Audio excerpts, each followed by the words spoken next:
Have my peace and lead me to.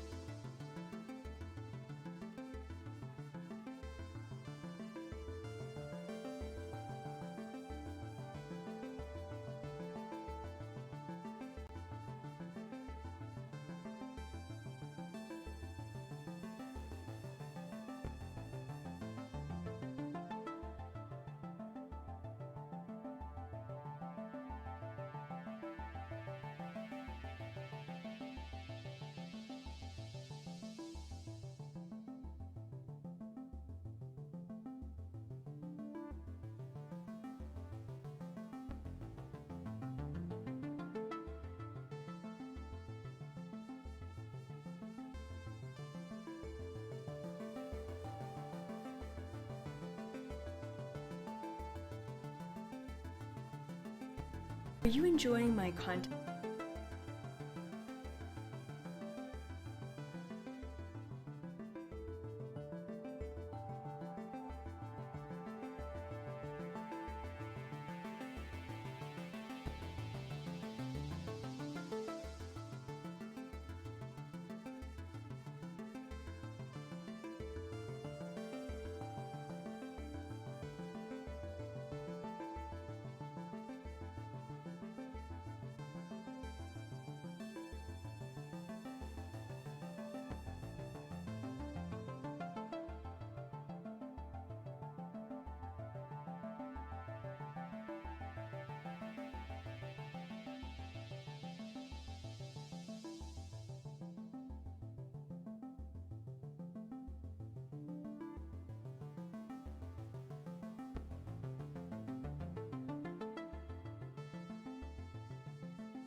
Hello everyone! How are you doing on this wonderful Tuesday? Thank you, Dim302, for continuing your subscription, and welcome to another edition of Tinfoil Tuesday.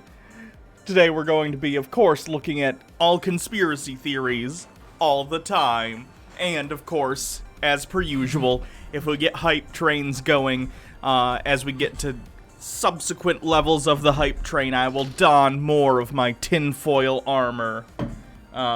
So yeah, it'll be fun today. We're just gonna be looking at nothing specific. We're just gonna be looking at a bunch of conspiracy theory stuff. Hi, Knob J. I do feel animated today. Hello, Vulcan Princess, Honey Bear Ghostly.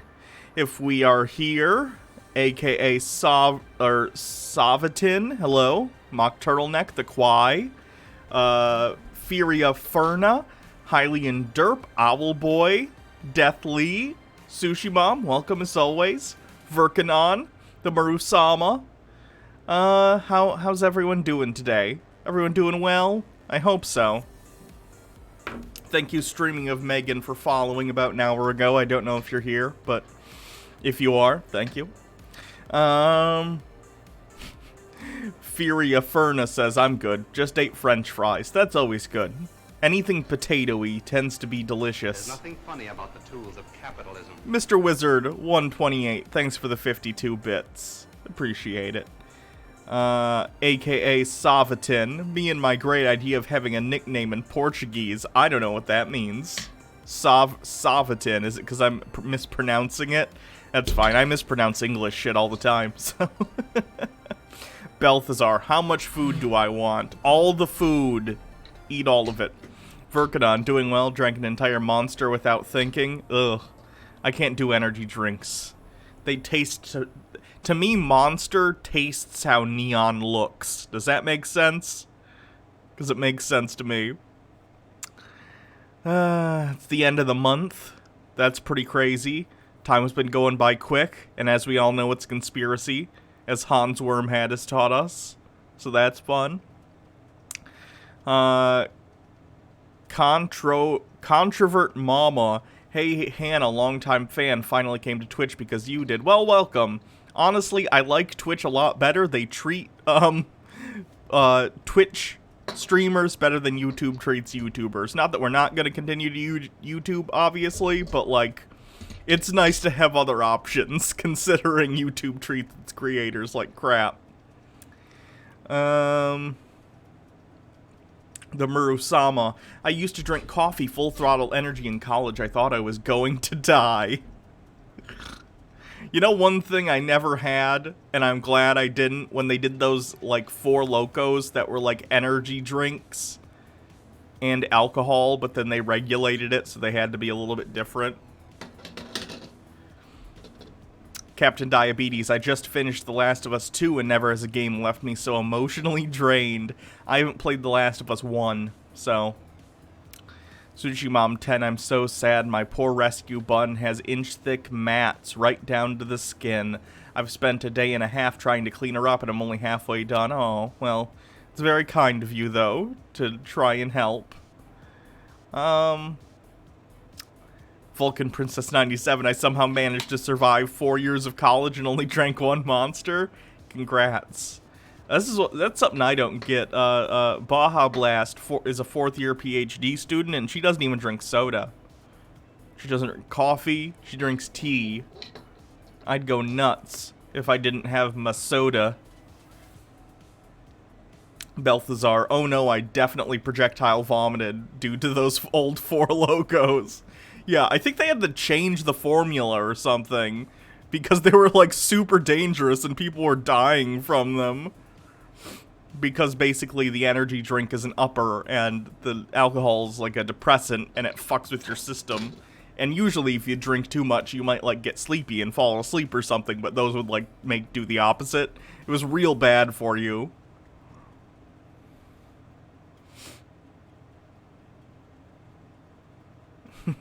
There's nothing funny about the Dim302, thank you for the 30 bits. Hello all, Dim is lurking, welcome. Welcome. Belsthar, caffeine is real important, though. As long as you're addicted to it. Yes, yes it is. As I am. So let's see. Let me switch over to my other camera so I'm not so the focus. Ooh, yes. Much better. Oh, that's a lot of little bits in that jar. Damn. The Murusama. Over 10 years ago, I went to an anime convention where Full Throttle was handing out free drinks. Everyone was going crazy on them. They weren't there on Sunday. It was like watching zombies. It's how I got addicted to the drink. How does the hype train work? I want to get a full tinfoil transformation. When people subscribe or gift subs or give bits, basically anything that involves supporting the channel monetarily, if enough of those happen back to back in some sort of time span, the hype train starts. And then once it starts, you have a certain amount of time to do more stuff, and the more interaction, the more the hype train goes up, basically.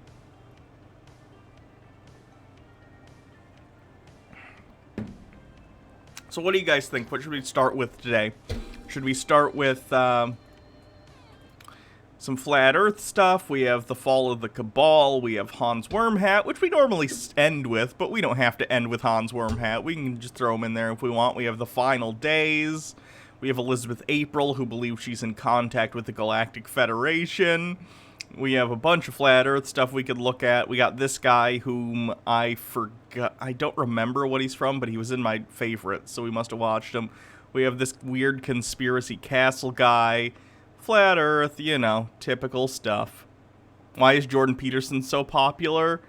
The QAnon thing. Yeah. Maya is bored with 30 bits. Let me know if you want to cleanse in the form of 50's PSA on how to spot communists. Ooh, maybe later, yeah. You want to link it now so I just have it in my tabs?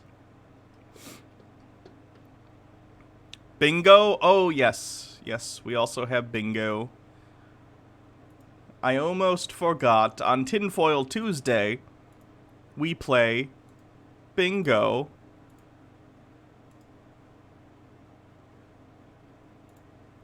And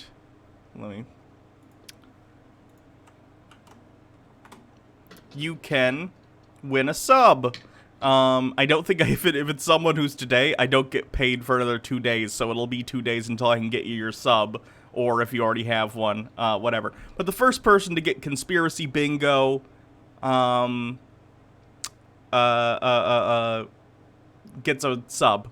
The first person. So make sure, if you'd like to be in the running, fill out the bingo card as we go. And then let me know. And then you can just send it to me. And I'll double check that it's all good. And then I'll write you down on my list of people to give subs to. All of these are people who already had subs, so I haven't been able to get them to them. And today I'm broke, so I can't for another 2 days. But then I will. You have to pay to gift subs on your own channel? Yeah. Uh-huh. It's not just like a thing you can give people. Yeah.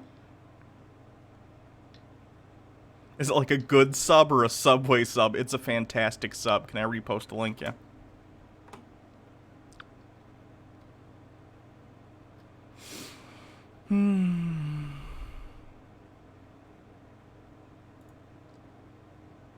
So let's see what I got on my bingo card today. Racist disbelief of historical achievements. Hannah mentions Hot Pockets cheese. Of course, me reading that does not count. Otherwise, it would be just a free space. The deep state. That's not how science works. Expert has a ridiculous job title, field of expertise. QAnon is claimed as the source. Something is a false flag operation. Aliens, the gay agenda, tracking microchip implants. Forced sterilization. Vampires, which I really thought we wouldn't get, but so far we have gotten vampire multiple times. I'm very surprised. Chat, Baha, super supportive is the free space. Reptilians, reptoids, ancient wisdom, anonymous, satanic ritual child abuse, flat earth buoyancy, Illuminati Freemasons, someone doesn't understand how cameras work, someone demonstrates a poor understanding of philosophy, 5G, expert gives opinion, outside field of expertise, HARP, which is a weather control thing, Holographic Sun Sky. Thank you, Maya is bored, for your 10 bits. How to spot a communist? Hint, it says he's a communist. If he says he's a communist, he might be a communist, yeah.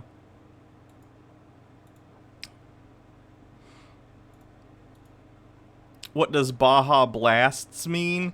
Baja, it's when Baja comes in and explains a scientific thing or gets mad at something and screams into the microphone. Can we get QAnon for free from reading Trump's tweets? Well, Trump has been banned from... He's been suspended from Twitch, so I don't know if I'm allowed to show Trump on stream. What a weird timeline.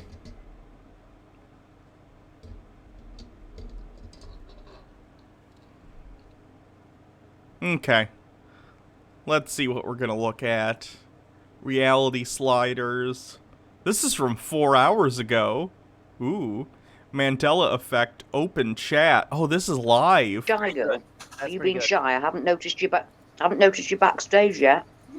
Yeah, We're come on, Miss Amy. streaming That a way you can Mandela talk to effect everybody while we stream. go take a break, or As you can see, not take it. My Yeah, taking a yeah. break is going to be you cleaning don't need and to show your face. Does Trump even know what Twitch is? Trump don't want has to. been streaming the campaigns. I doubt he Oh, that's knows exciting. what his I've got a bit campaign of that does. to do because somehow I've been a bit busy for the last 5 hours. I don't know why. Time passed quick. They actually I've said got that absolutely nothing. Yeah, I've got. they say that. The oh wow, Earth's Cheryl. rotation is So you slowing must down, be and as the rotation slows Central down, United time States. speeds up. Well, Ugh, time is. no thanks. I don't need to watch it live.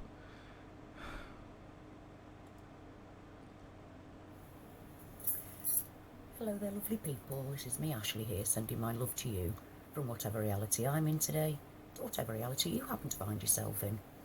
Well, this is just a quick question, really. I'm just asking a question because I want to know what... I mean, this is obviously like a hypothetical question, but what was the cause of the dinosaurs' extinction 65 million years ago? An asteroid, at least as far as we understand at this point, an asteroid struck the Earth, and then particulates were flung up into the atmosphere, which caused catastrophic climate change, right? I want to know what you know. It also changed the atmospheric makeup, so it was difficult for large beasts like dinosaurs to continue to sustain themselves in a lower oxygen environment, because a bunch of the plants died also because of the excess coverage. About what event occurred to make the dinosaurs extinct 65 million years ago. It's really that simple. So just a quick one. I'll make a video later on when I hear what your account of things are. So as always, lovely people, thank you so much for being here, for listening to me, for being part of my lives, which I've been absolutely loving. It's been great meeting you guys. Again, don't be shy. You can always come on. And also, there's somebody I want to, I think it's Burnett444. I want to apologise again to you because we tried to get Is she you not on even going to live talk and about it? static. It's just literally a random question? That's very strange. Oh, boy. Mandela effect created, and we are the proof.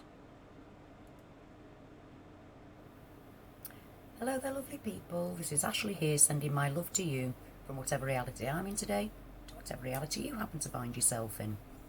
I just tried to go live. Leftist TTT, thank you for continuing your gift continue what I sub. was talking about on a video instead. So I'm continuing from my life, and this is about creation and the fact that we are, in my opinion, created.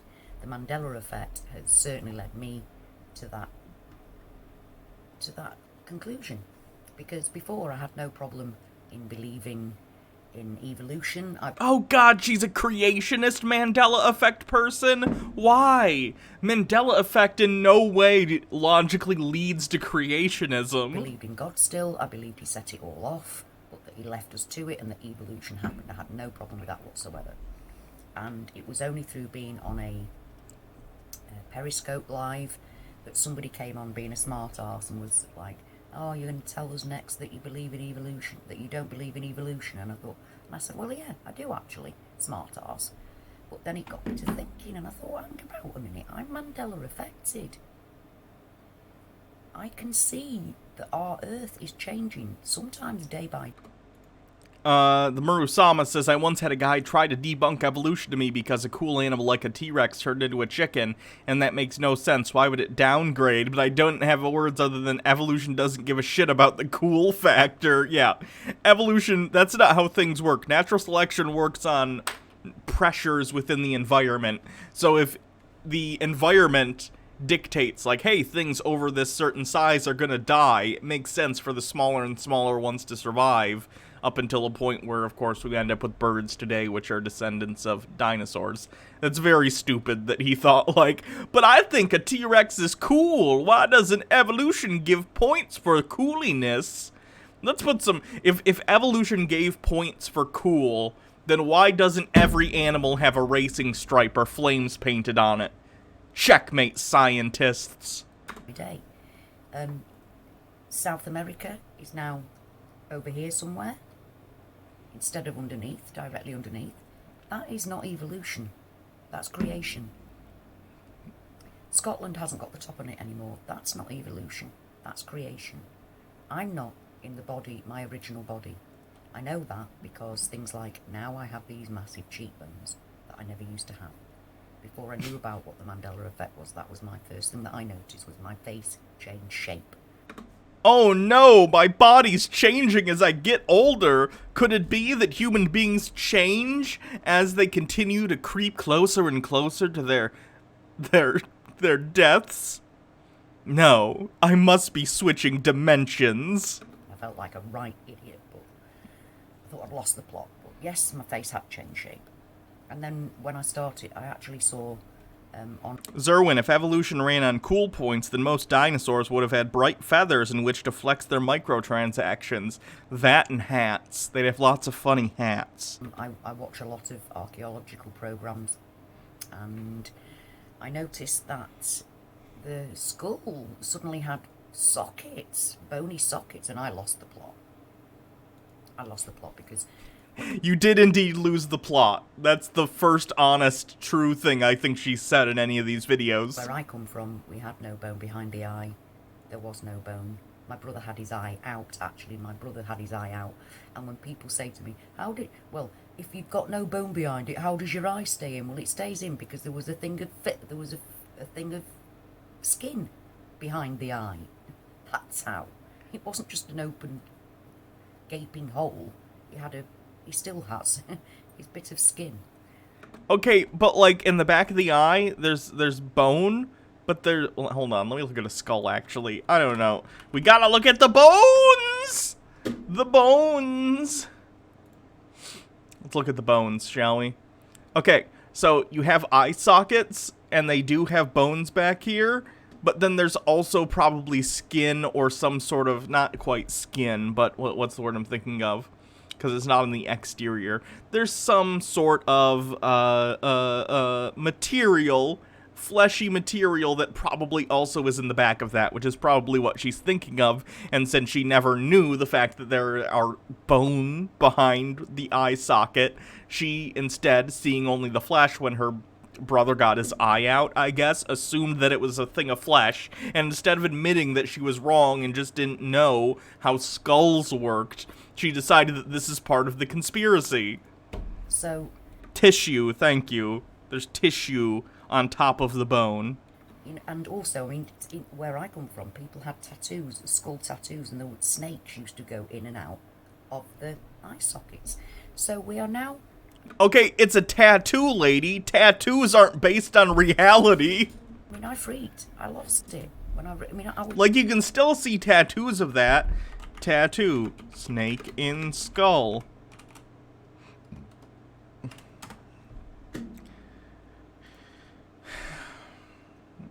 There's a snake going through the temples. There's a snake going through an eye socket. There's a snake going through an eye socket. There's a snake going through an eye socket. There's a snake going through an eye socket. There's a knife in the snake going through an eye socket. Tattoos and what they depict are not always anatomically correct, right? Okay? Tattoos are pieces of art, very cool and often beautiful pieces of art, but that doesn't mean what they depict is always anatomically correct. We're passionate about biology and genetics, and now I can see that, the skull has changed massively. We've got holes all over the place where nerves come out of them. We've got a big bone in the middle of our nose now, bony eye sockets. That's always been the case. Bones going on. We are not in the same body, it's quite clear. And like the kidneys are further up the back now, and what else is there? There's so much. The fallopian tubes are up and down and all over the place. What? Next thing you know, I'm gonna have a vagina under my armpit. It's got that ridiculous, so. Lady, you nor I, by the way, in my rudimentary study of the bones, studying the bones. It's bone time, friendos. It's time to talk about the bones. Yeah, bones have little things in them, so like nerves and stuff can go through them. Like, it's fine. That's a thing that's always happened.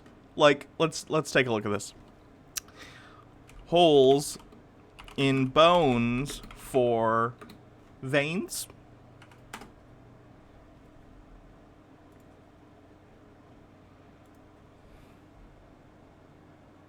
Okay, here's some veins running through a bone. There's some veins running through a bone. This is how bones work, okay? Bones are porous, indeed they are.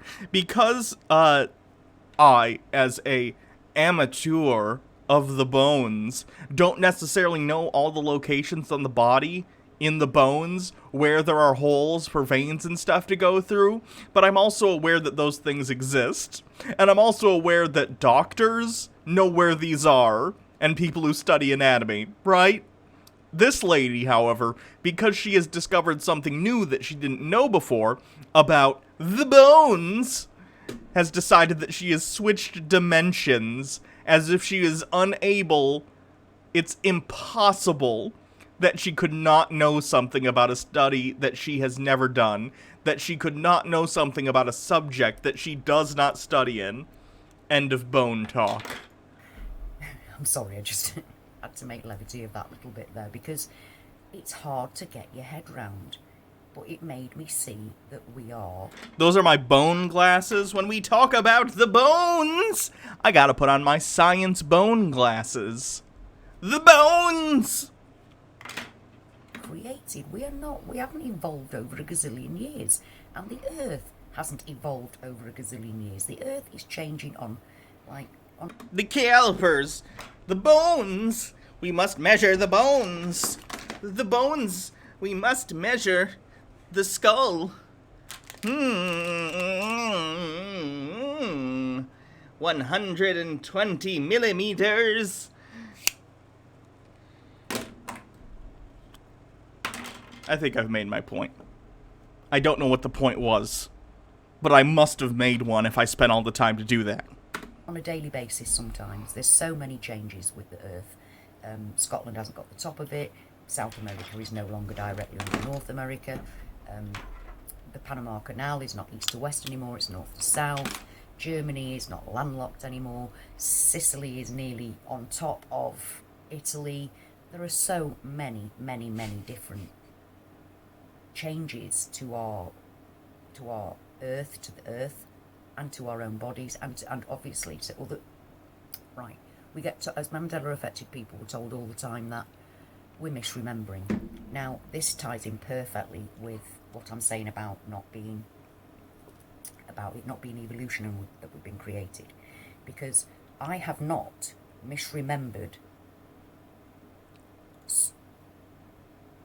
Rainbow Mountains. There are rainbow mountains in this reality, on this Earth. I haven't forgotten about Rainbow Mountains. What the fuck are Rainbow Mountains? Rainbow Mountains.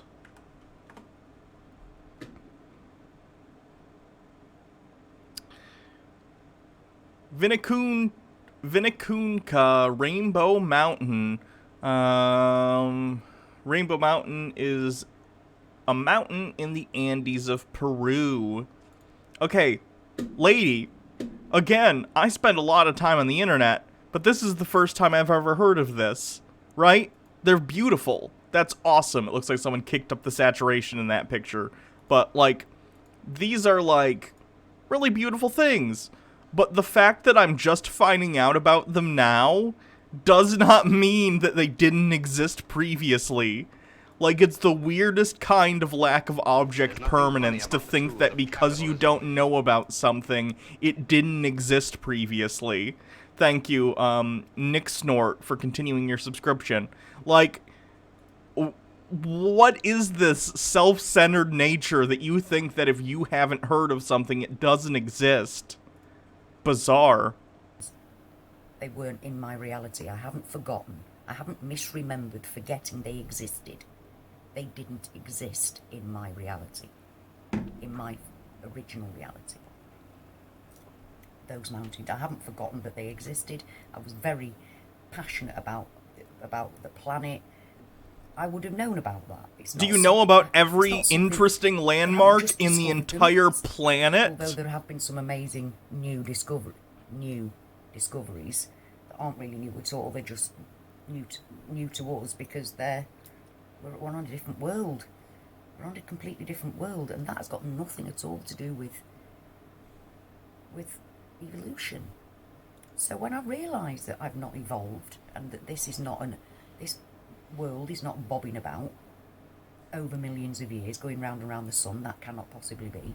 Like, what am I left with? Well, over the course of the last few years, because of the Mandela effect, I came to the conclusion that the Earth's flat. I don't care if you do or don't believe that the Earth's flat. That's not I have no problem with you believing the Earth's a globe. But the Mandela effect directly led me to that, and also I think the evolution scenario also backed that. Yeah, I saw the Mandela effect movie. It was okay. It was predictable, but it was fine.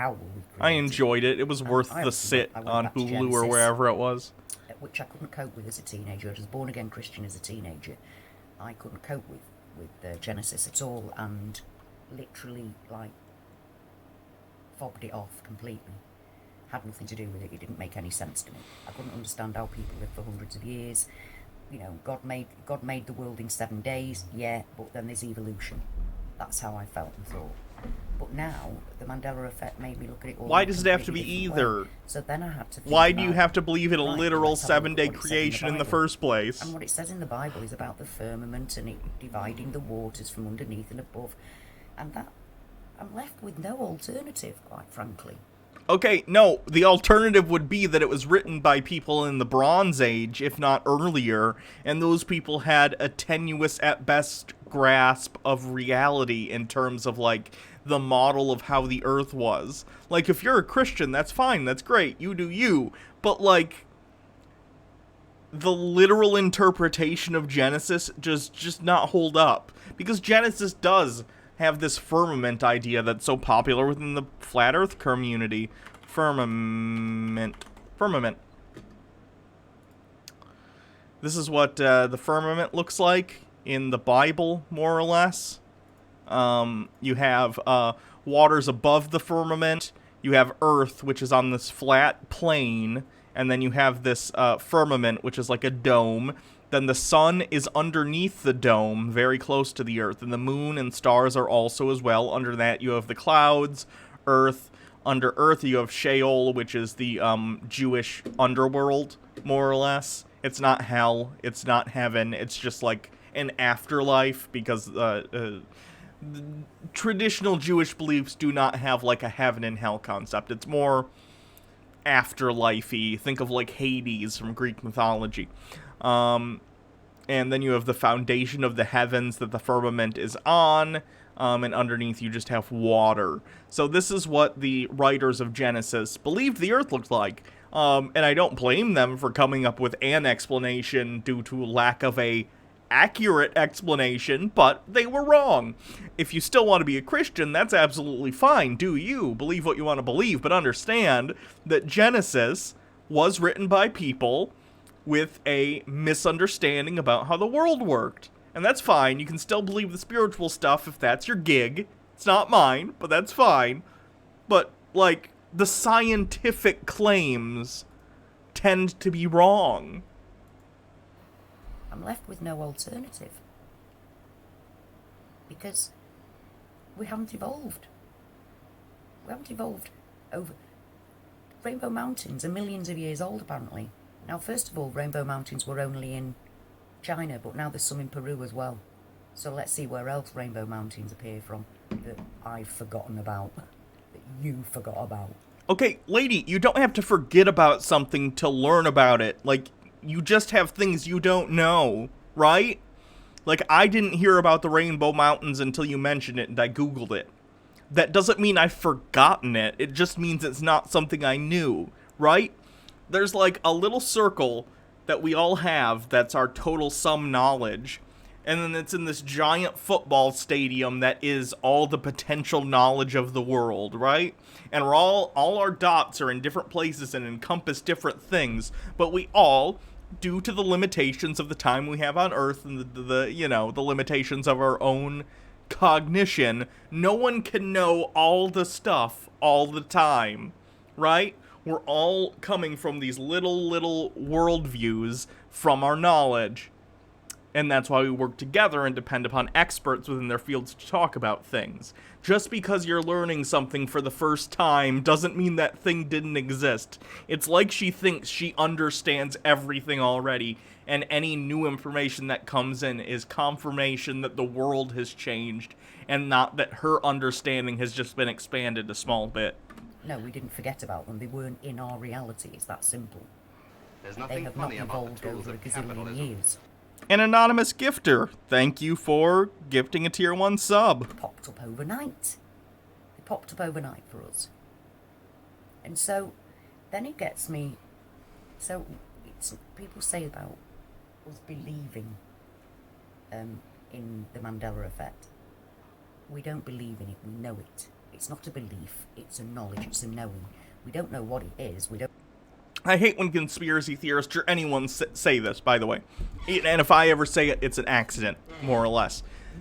This comes into an issue of what is knowledge and how do we know things, sort of the epistemology of how our understanding comes to be. People don't know things. Thank you, Mock Turtleneck, for gifting a sub. People don't know things in the sense that there are things that we absolutely know. Even math, in which we have proofs, are based upon our understanding of those proofs, right?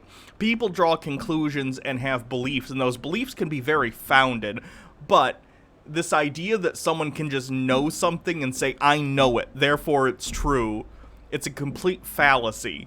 People believe things. People believe things very strongly, sometimes for great reasons, sometimes for very bad reasons. But at the end of the day, we're all talking about beliefs based upon evidence. All we can talk about is our beliefs and their relation to the evidence that supports them. Saying that you know something to be absolutely true is like philosophical suicide. It's like saying, I'm not going to examine the things I believe whatsoever because I know it. It's very silly. It's not great. We don't know what causes it, we don't know where it's going, we don't know. But we know it's real. We don't believe in it. We know it's real. And it makes us, in fact, the vast majority of us, it makes us cling more to our Creator rather than in a different direction. It doesn't make us cling to a new... I mean, I've been in the New Age. I've been in the New Age scenario. I read tarot cards. I classed myself as a pagan, but I only ever believed in one God. But I was very spiritual. I was very spiritual. But it's, excuse me,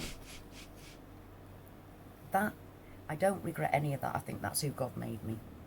But the vast majority of us, and there are actual pagans, people that class themselves as pagans now, who are Mandela affected, and it makes them cling to their Creator. We just don't have I think the majority of us just don't have the original... We do have the original Christian teaching, of course we do, because, I mean, the Bible changes are very, very... they matter to us. They matter greatly to us. It's turning our Bible into something blasphemous and we cannot bear it. So we back away from the church scenario, as in going to church. but it doesn't mean that we aren't talking to our Creator. I actually came back to Jesus through the Hopi prophecy, which talks about reality changes.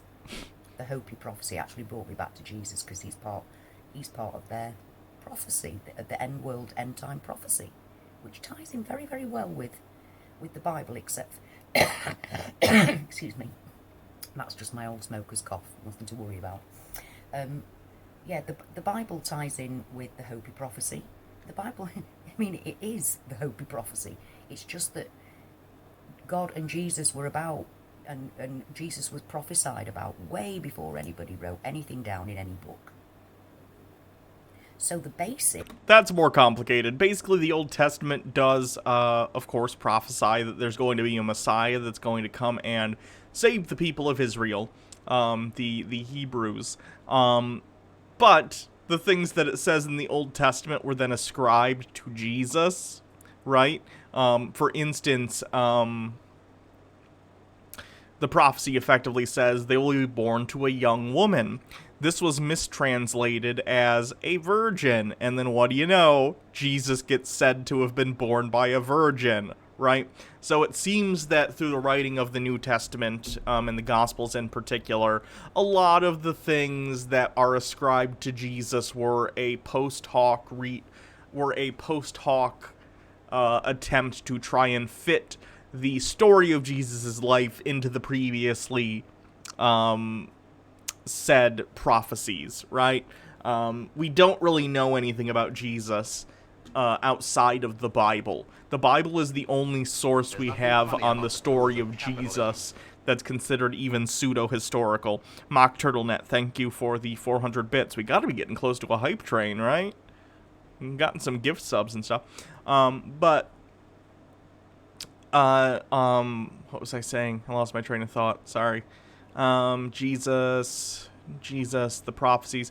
Basically, it seems that we don't know anything about Jesus, historically speaking. We only know what comes from a religious text, which, of course, is going to be heavily biased, to say the least. There was definitely, as far as I'm concerned at least, and I'm a layman, so just don't listen to me at all, but it seems like there was a rabbi in Jerusalem around the time named Yeshua, and he probably did teach a lot of radical things for the time and was crucified, but other than that, we don't really know the veracity of the claims about the life of Jesus, whether it be from the miracles to the Son of God thing to the prophetic nature of all of the above. This is real. It's just, yes, it's been manipulated and turned around by man anyway, and then we have these terrible changes, these Bible changes and world changes and reality changes. And for many of us, it makes us feel like that we're coming to the end times, that it is the end times. It fits in very well with that. But the Mandela effect affects people of all religions and no religion. You know, it's not just people that are religious that it happens to. It happens to people, and it's not just Christians. It's my friend is a Muslim, and she's affected. So it's... but it shows quite clearly that we have... Don't most historians agree there was probably a historical Jesus, just to play devil's advocate here? Out there, I don't know how that's devil's advocate. I'm agreeing with you. I think there was a historical Jesus. It's just any claims you make about the veracity of the claims in the Bible aren't really supported by any outside source. I think there was a Jesus. I just don't think he's the Jesus that is mythicized by the Bible, let's say. Quite frankly, there is no science anymore, and that was another passion of mine, science, but there's no passion in a science that isn't real. You can't bring science into this anymore. Mandela affected. Thank you, Space King Dave, for subscribing. The science you can bring into it are the the people... Alright, I'm done with this lady. Let's see what Elizabeth April's been up to in her contact with the Galactic Federation. Cosmic Interview, RA. She believes in reptoids and a Galactic Federation. She believes she is the contact for the Galactic Federation. Hello again, beautiful beings, and welcome back to another live at 5:55 or 2:55 or 11:55 or 8:55. I'm not going wherever talks. you I are can in the renew your world. sub I in know like 2 that, days when I you get know, paid. I have I'm broke such an right now. I international audience, and apologize. I'm so grateful. Just like I was Remind me in messaging like all 2 of you in the days, little chat room. 'cause that's when I'm Patreon comes so in. Grateful to be able to have a community like this, where one day I can talk about quantum physics, the next day I can talk about aliens, and the next day I can talk about, you know, ascension upgrades and DNA shifting and different symptoms that I'm going through. It's easy. It's easier to be myself than ever before with all of you here. And I hope that all of you feel that it's easier to be yourself There's nothing with funny all of about us the tools here. of Not just capitalism. me, but all of us. This is a community, and one day I would love... Oh, thank you, Baja Blast, for gifting that sub to I'm Not Going Talks. And thank you, Sushi Mom 10, for gifting a sub. Dilverin, also with 100 bits, says, "You haven't heard of Richard Carrier. He makes a good argument against a historical Jesus existing at all." I've heard of him. I haven't actually watched any videos by him, though. If we are here with 100 bits, yes, I need more Galactic Council lore. Hype train, are we on it? Fuck yeah, level 1 complete. Nice. Let's keep it going so I can get a full tinfoil suit. And frankly, so I can get the gavel. Because I would like to have the tinfoil gavel. That'd be nice. Dim302 with 100 bits. Hype train, 33% of level 2. Love to get this community together and do maybe an international these dimensions and energies around you that you can't necessarily perceive with your 5 senses. And that's also what the 13 chakra system is allowing us to do as well. It's allowing us to connect energetically and more sensitively, getting more and more Legio sensitive 13, to the thank world you for the around us, 5 which can feel gifted very tier 1 overwhelming subs. Let me at get some of this first, which is tinfoil ready. fine, right? So be aware of that. Some other honorable mentions with the activation symptoms. Tooth pain. Anyone else have weird jaw or tooth pain going on? Weird ear ringing, popping, ears, heat, like really intense heat going through your body, really intense chills or cold going through your body. You know, the other thing too is dizziness, Space King Dave with 100 bits, longtime fan, but a big lurker most of the time. Thanks, super welcome. hungry. Anyone else been MW1642 with super 300 hungry? bits. Like, I Woo, swear, hype train, for the Mr. 3 Wizard days of 128, just 200 being bits. completely Thank you. zonked out this past weekend, I was so hungry. Like, I Ooh, swear, I level was 3 hype eating train complete, constantly Mr. Wizard all day. 128. Thank And you for now, gifting a tier 1 sub. I don't feel hungry at all. Now I feel completely like lack of appetite, right? So these are all symptoms. That's okay. You are going through activations. buying The other thing that I tinfoil want to in mention, bulk. one more honorable mention, because it is popping in here, is your old Rain injuries Dean, in your thank you for body. continuing so your maybe subscription. You had foot surgery, maybe you had kidney surgery. Welcome, you've maybe, appeared I during don't the know, hype maybe you train. broke a We're at bone level in the 4. past. Those old injuries will be acting up because your body is trying to purge itself of the old frequencies that have been held in the body. Okay? So be aware of that and just honor that space. Same thing with exhaustion. Honor the space of being tired. Allow Obowan with yourself to 1500 rest. bits. The Wow. more that you're laying in bed watching Netflix, binge watching my channel, you know, the more that you're doing that and hating yourself And Nick, for doing that. Oh, Nick I really Snort should with do 100 yard bits. work. Thank I you really, very much. You know, We should just do my completed level 4. masterclass homework. I really have got to, you know, feed the kid. I don't know. You should definitely feed your kids, but you doing up you know, here? you're That's a good sitting way to there do it. and you're That way I thinking have that a you little need bit to be more. somewhere else. There's You nothing don't. funny about the tools of capitalism. The more that you resist your current present moment, The more we do this, the more better. surrender. I know, you're gonna be like an expert tinfoil armor maker. Will you like extinct me? Yeah, sorry.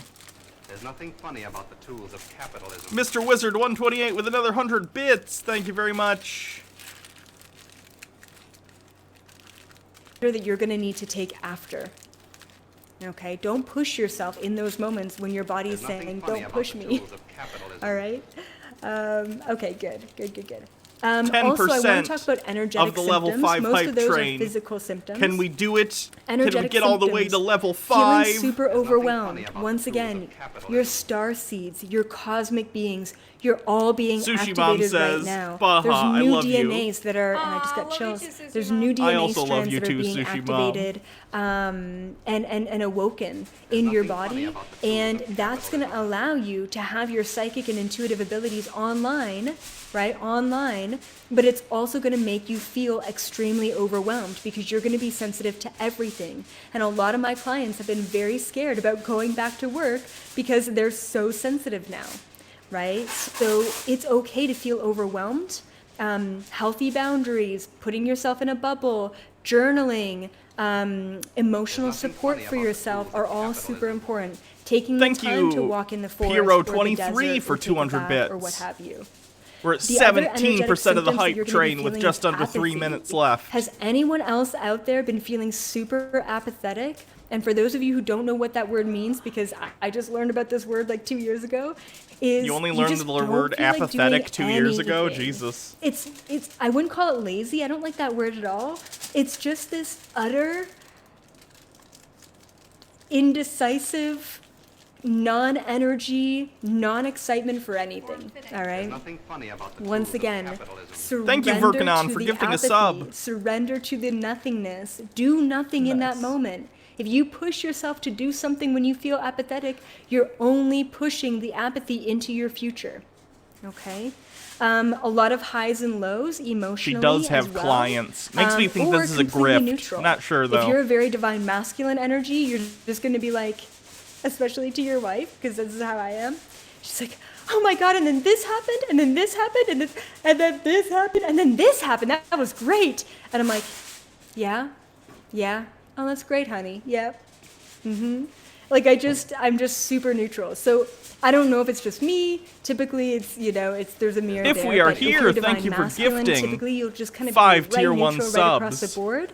And then if you're divine Oh, feminine, we you did can it. We're be at all over the 100%. board, all right, with the highs and lows. Once again, that's okay. You're Level just 5 activating hype your train complete. activation. If we are here with 45 needs bits, your envy acclamation. comrade Ooh, I can love afford a that. couple subs Once again, today. Thank you. Activation needs If we get any more acclamation. 100% You need to over, of course, we acclimate continue to to the new do more energies and tinfoil. frequencies that are moving through your Nothing body. funny about the tools Okay. of capitalism. Also, the other things, energetic symptoms, you're going to be super aware of your thoughts, way more intuitive. Anyone else, like, really just aware of their thoughts or aware of their intuitive nothing funny frequencies about the coming tools of through? capitalism. More glitches in the matrix, more deja vus, heightened visuals in dreams, right? So all of those things are going to be really coming and rushing to you at Nothing this funny time. about the tools of capitalism. Just allow it to come and always find a place where you can ground.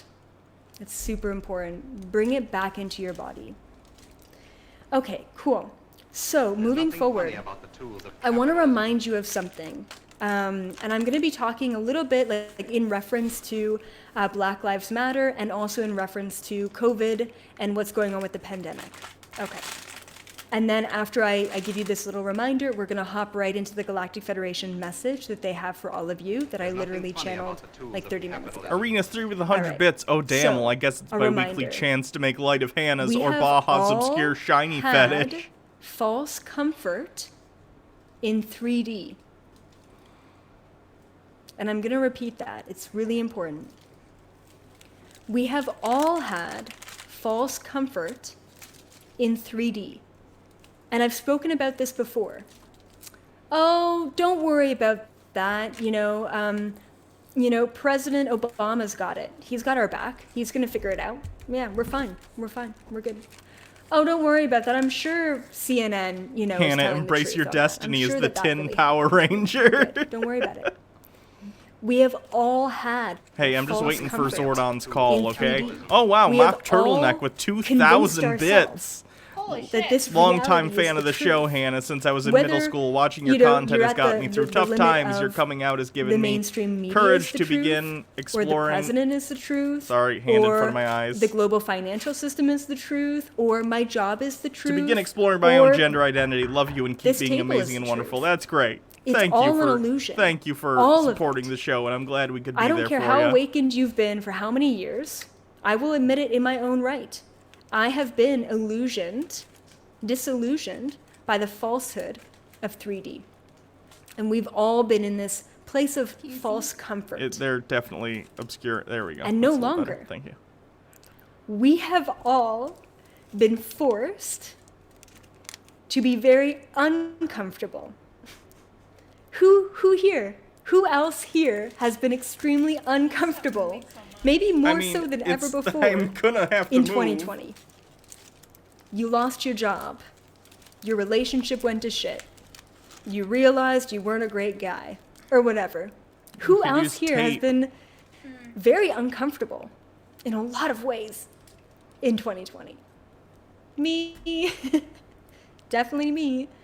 You know, we needed to be uncomfortable in this reality to question it. Think of a good way of attaching the wing. False comfort in 3D. Oh yeah, the president's got it.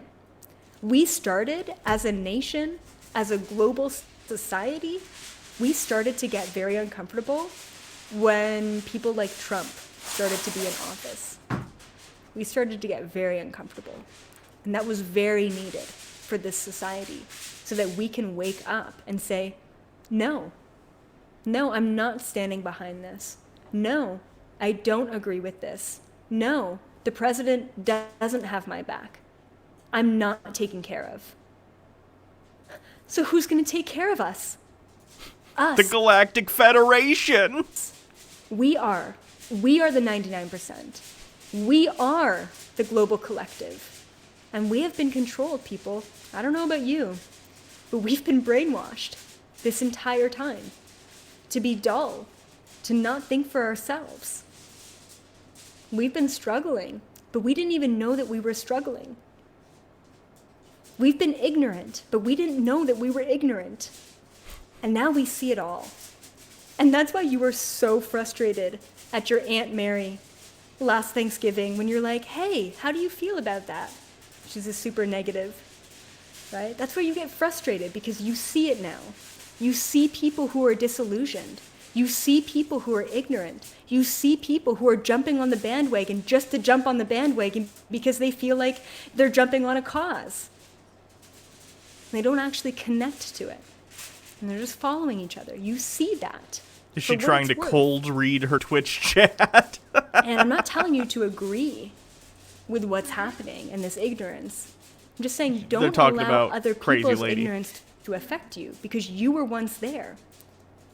What I do ask of you is to have trust and faith that despite your own vaccinations, despite your own public schooling, despite your own indoctrination into a Oh God, she's an anti-vaxxer though. That's a shame. religion or a family structure or a relationship that didn't serve you, despite all of that, you freed yourself. You're here right now.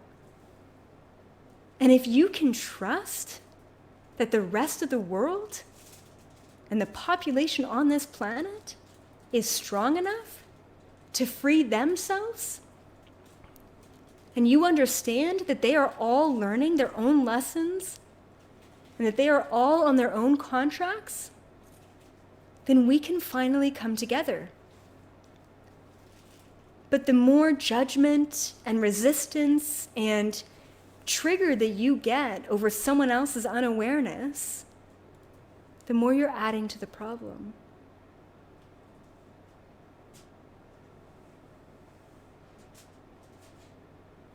Okay. I want to start the Galactic Federation message with some... Oh good, it's time to get to the Galactic Federation message. Do you think the Galactic Federation's like, come on lady, we sent you down to Earth to fucking talk our message. Why are you spending more than half of your video bullshitting about Trump? Something that's going to be a little bit of a shocker to you. No. Oh. She's just talking about, like, how disillusioned she became with the government because of Trump. Apparently she doesn't remember George W. Bush. That also surprises me. Because it was a shocker for me. they gave me this message, and I was sitting there saying, oh my God. Oh my God. Wow. Yep. And I hope that all of you sit there and you just ponder this. You don't have to take action on it. There's actually no action to take. Yeah, but I want you to just ruminate on this. Okay. So, you know the whole Black Lives Matter rally? You remember that? That just happened? Oh God, All what's she right. gonna say about this? So, what the Galactic Federation told me, I didn't ask them about this. I was just channeling the whole you need to feel uncomfortable in order to wake up. I was channeling that, and they popped in because they knew I was going to connect with them. And they told me something. Like I said, it was pretty shocking.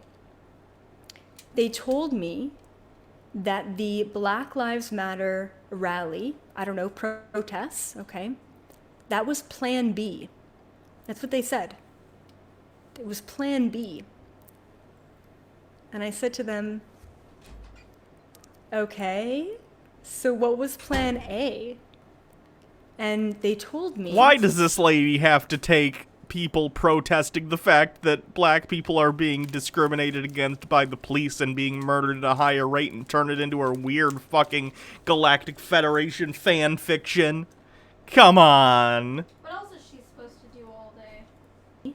That there always needed to be protests globally, internationally. There needed to be a protest.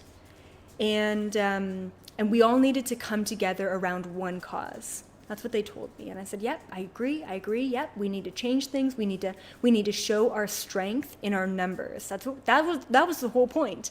I mean, yes, we are systemically clearing a lot of trauma with racism and Black lives, 100%. But the bigger picture here is that we needed to show our strength with the 99%. We need to stand up and say, we're not taking this. And the next thing to happen that we don't like collectively, we're going to stand up together again. So watch out, And so, okay, take this or leave this. Once again, guys, this is pretty intense.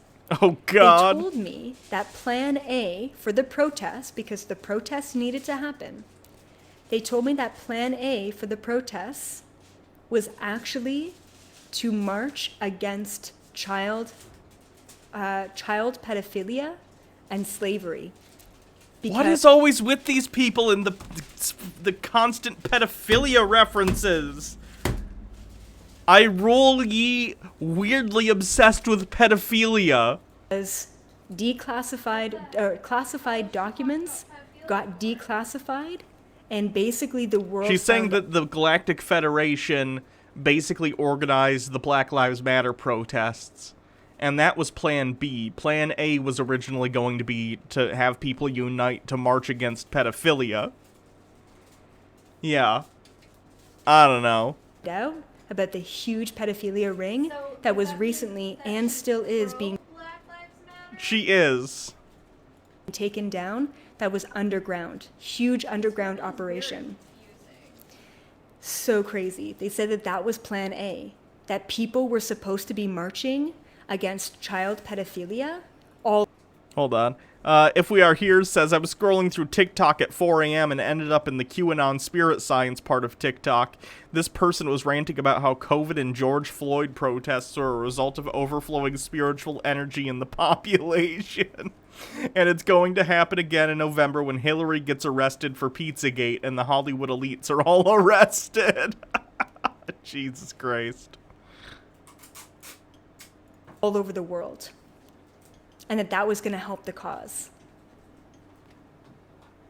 Crazy, right? It literally, it hit me so hard and it resonated so deeply. And so what they said was that they stopped whatever the documents were that were supposed to be released. They stopped it. I'm not going to say who. I can say it. The reptilians stopped it. All right? Why did the reptilians stop the... Why would reptilians stop the release of documents to try and prove that there's a secret underground Pizzagate pedophile ring? Now, what the GFL said is that the protests needed to happen to show our strength, but also, especially with the child pedophilia, it was almost like the border of the border of the border of the truth of what's happening. Because the reason why all of those children have been enslaved for centuries, I mean, since the dawning of humanity, is for, and I'm just going to open up a can of worms for all of you who don't know, is for something called adrenochrome, which is something that reptilians feed off of in extremely scared and deprived and unfortunately children. And thank you, Anonymous, for gifting a sub. There's always been this mission behind the Galactic being very sweet today. Federation to expose the reptilian agenda on the planet. And that mission is still continuing. And it was a long, long time ago, like maybe like 6 or 7 years ago, where I saw a vision of a very famous pop singer. I didn't see who it was. It looked like a male. Could have been Justin Bieber, who was on stage. And on stage, I don't know if he was just stressed out or overworked. The Stellar Sea Cow, I mean, there was a case of the finders in the 80s that you can look up on the FBI was proven to be a part of. Those files have been declassified. Also, reptilians, according to my Uber driver, who claimed he was 1/4 Anunnaki and could channel UFOs at will because they are the only evil aliens. What?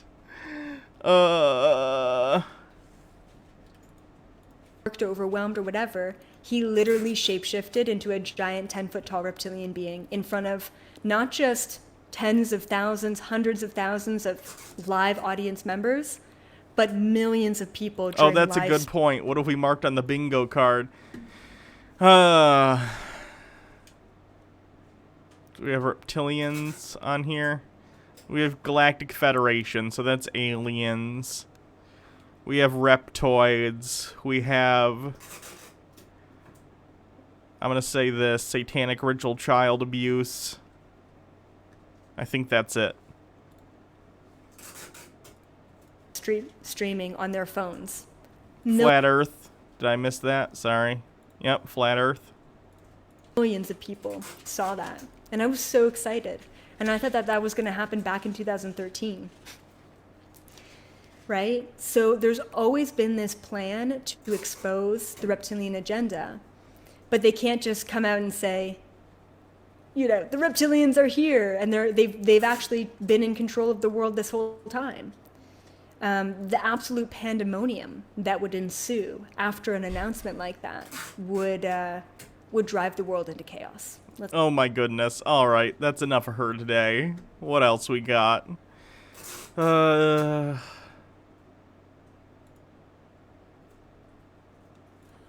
real quick.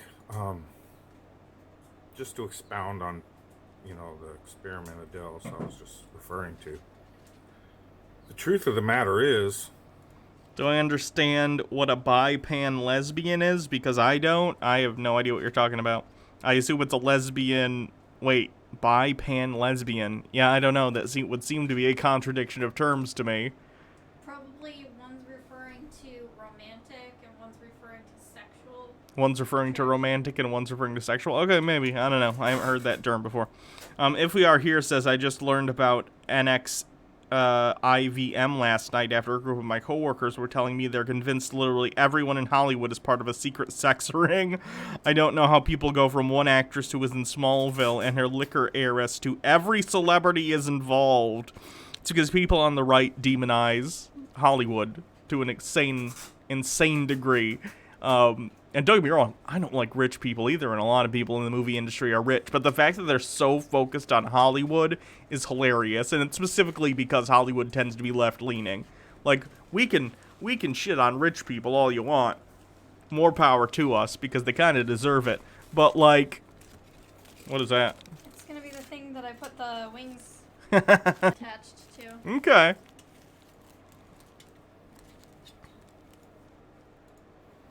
But at least be consistent at criticizing rich people, right? And accusing them of corruption. Why specifically Hollywood? It's even easier than that. Anyone that can get a hold of a mile-long worth of drainage pipe 6-inch drainage pipe. You cut it in half, dig a 3-inch trench for a mile, put the pipe in there.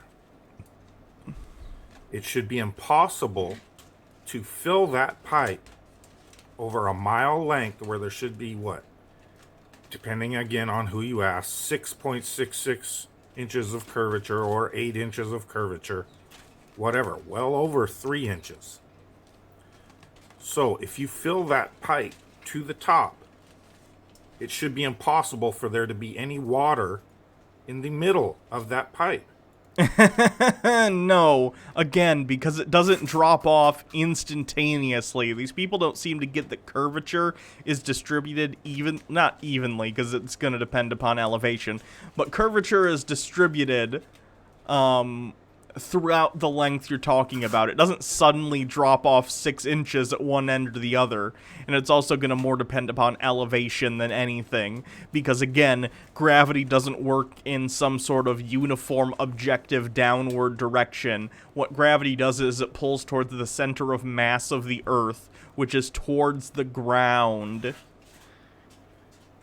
Remember back when I did my little clear pipe? I still have it. I could redo it.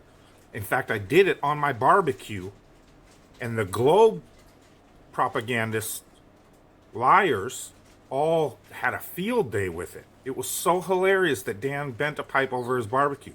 Well, this is the principle I was proving. If there's 8 inches of curvature, but you only got a 3-inch pipe, where's... It is impossible. The water would have to be running over somewhere. Why? It would be on the ends, as I proved with my barbecue. It's just a larger scale.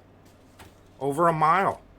You cannot have 8 inches of curvature in a 3-inch tube. Okay, but you can, though, because it's distributed amongst the length of the entire tube a very little bit each 1 inch to the next, right? It doesn't suddenly go, oh, we're 15 degrees over on the Earth or whatever. We need to drop off 3 inches, 6 inches suddenly. It's a gradual progression, assuming that elevation is the same among the entire length of the pipe. So if you can run a mile worth of 3-inch deep pipe and fill it to the top on each end, and it's Thank you for the beautiful wings. You're welcome. at the top in the middle, guess what? It's level. There's no way it's curving 8 inches worth of curvature anywhere. Okay, but something can be level relative to itself over that distance, more or less, because again, when we're measuring like water in a tube, we're talking about it being pulled towards the center of the Earth, not in some objective downward direction that... How do I explain this? It's like flat earthers see a map and think that, like, south is down, right? Or they think that if something is flowing one direction east to west, then all flow must go in that direction, when flow is about, I was saying it earlier, elevation. Flow is about elevation from levels of high to low, not some objective place where it's like, oh, things flow from north to south. It's all about where it is relative to the other parts of the pipe. Oh my god. As I proved with my pipe on my barbecue, the center would have no water. And again, you don't have to take my word for it. Anyone can do this at any scale. See, because I later took the pipe off my barbecue, put a pile of literal dirt, literal earth on the floor, and guess what? It did the exact same thing. Petition to not let people send tinfoil links since it can be used to get bingo spaces. That is true. People could stack in their favor. Let me think about this.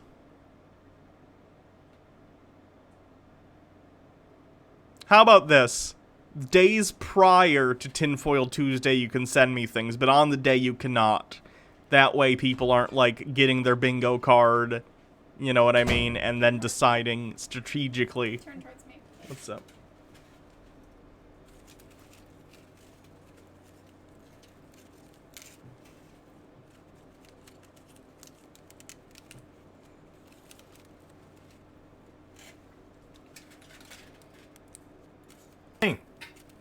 at the point, the top of the little mound, where there's literally to the center of the earth the most mass.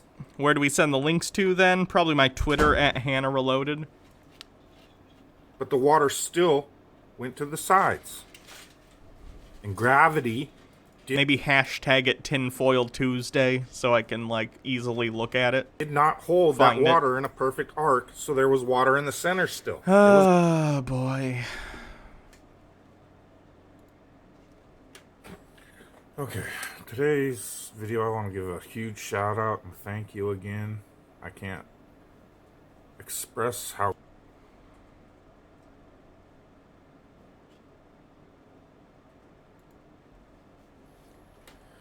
Morning, folks. I really got a whole lot to say today.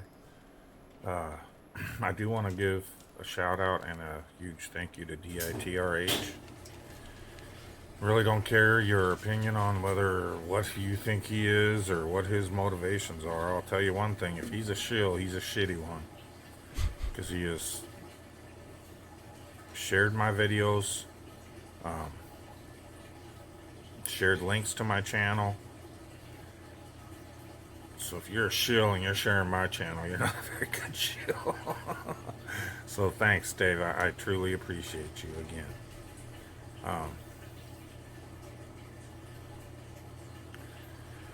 Other than that, I don't know. We've been on this mandatory mask policy since Friday, supposedly. So now when I go to the store, I haven't gone in and been the only one not wearing a mask yet. But at the max, in a store full of 100 people, 3 is the most I've seen not wearing masks. Yes, and that's a good thing. Wear a mask outside. 3 is too many. Sentenced to stay inside until a vaccine is found. And, you know, the first one I went into, a grocery store, the other 2 were employees. So I found that pretty interesting. But, just, wow, I can't believe how scary this world has become. People are just scared of anything. Motherfucker, people are getting either dying or having permanent lung damage because of this, you idiot. I guess when you scare them with some boogie virus, you know, even the simple civil disobedience of not muzzling yourself. It's not a muzzle, motherfucker. Medical professionals have been wearing masks as part of their job forever. Not forever, that's hyperbolic. But modern medicine has used masks for at least the last century. What are you talking about? It's a protective measure. It's too much to ask of America. They're too terrified. I have been telling you that it is your government and your media, which is just the state propaganda machine, are the terrorists. I don't know how else to prove it to you. When they put America in terror of a virus that isn't killing anybody. It's killed over 130 people. Corona virus deaths. United States. Let's see. Total United States, not just Michigan, the entire United States. Let's see. We have 129,000 deaths from coronavirus. I don't know when this was last updated. I'm looking. Do we have the United States on this one? So far, this is worldwide. 500,000 deaths. You fucking asshole. Really? You're gonna be a virus truther? What a moron. Mr. Wizard 128, people like this fucking terrify me because I work at Walmart and they literally don't care about spreading it. I know. They're ridiculous. I mean, numbers-wise, yes, Explorer, I know. My cousin's dog's uncle's dog's walker's owner had COVID. They really died from space herpes, but COVID was probably on the... Wait, what? Why do you think that... What? Space herpes? What? You think there's herpes from space? What? Death certificate. Yes, by the way, anybody that doesn't know, that's a real thing. NASA tried to tell us last year there was a bad outbreak of space herpes What? going around through the astronauts. Now NASA's going to help teach us all about COVID. Okay, so they were saying that there was herpes being transmitted between astronauts, probably oral herpes, specifically because they might be using some of the same equipment that involves getting things close to your mouth. Yeah, that doesn't make it space herpes just because they're in space, unless you want to make your herpes sound cool. Sentenced to cool space herpes. Did they ever even solve their space herpes problem? One of my wings fell off. Oh no.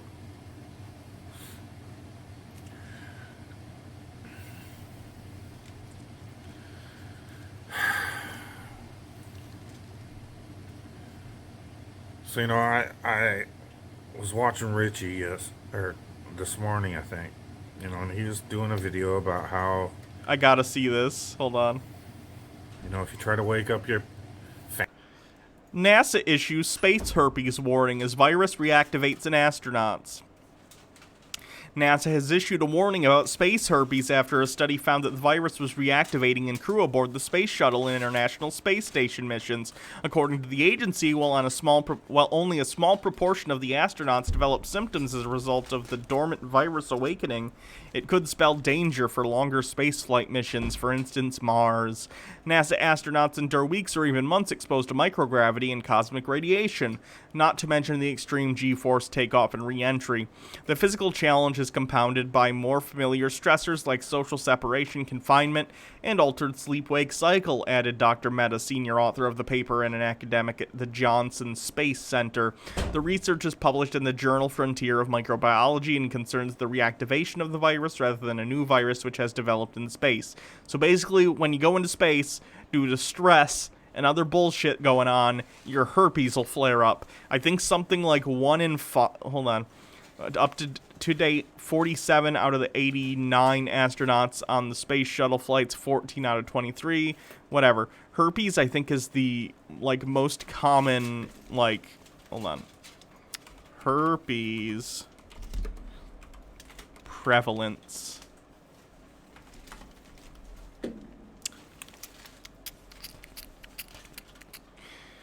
The prevalence of HSV1 was 47.8 and HSV2 was 11.9. So that means basically a majority of people have herpes. It's usually oral herpes. It comes in the form of cold sores and stuff, right? This is a very common thing, and they're just saying that going into space for a variety of reasons, including stress and altered sleep schedules and stuff, can cause flare-ups. Why are you making fun of a thing when you clearly don't even understand it? family or whatever, they'll shun you. 80% of people have herpes? Yeah. Oh, interesting. Welcome to Jesus' world, that is the cross we bear to walk his path. It says right in the Bible, you will be separated from your family. So if you're not separated from your family, there's a problem. You're not in truth. Oh, God. So remember, kids, if your family hates you, you're doing the right thing. What a good message. Fantastic, my guy. Or you're one of the lucky that they're in truth as well. So they stick by you. But yeah, the message I got from Richie is, don't talk about flat Earth, because if they can't wake up to chemtrails, there's no way they're going to wake up to flat Earth. So did Jesus stop speaking truth because people wouldn't listen? Yeah, that's not the message. Sorry. Disagree wholeheartedly. You keep speaking truth and get as many people to hate you as possible. That's what lets you know you're on the right path. It's like a video game. When people are against you, you know you're going the right way. No, or you're wrong. Like, people are wrong all the time. You could just be wrong. You could be an asshole and family members are cutting you out of their lives because you're a monster. That happens all the time. That gives you a little taste of what Jesus went through. Okay, thank you. Why? Because the world hates the truth. Jesus is the truth. The flat earth is the revelation of his creation. So, yeah, I'm going to keep speaking about it. And the more people that hate me for it, the better, as far as I'm concerned. What a weird, narcissistic, like, superiority complex coupled with trying to rationalize why no one wants to engage with you. Very strange and very sad. That's really all I got for you today. Check out DITRH. Check out his Sun, Moon, and Zodiac, Flat Earth app, whatever it is.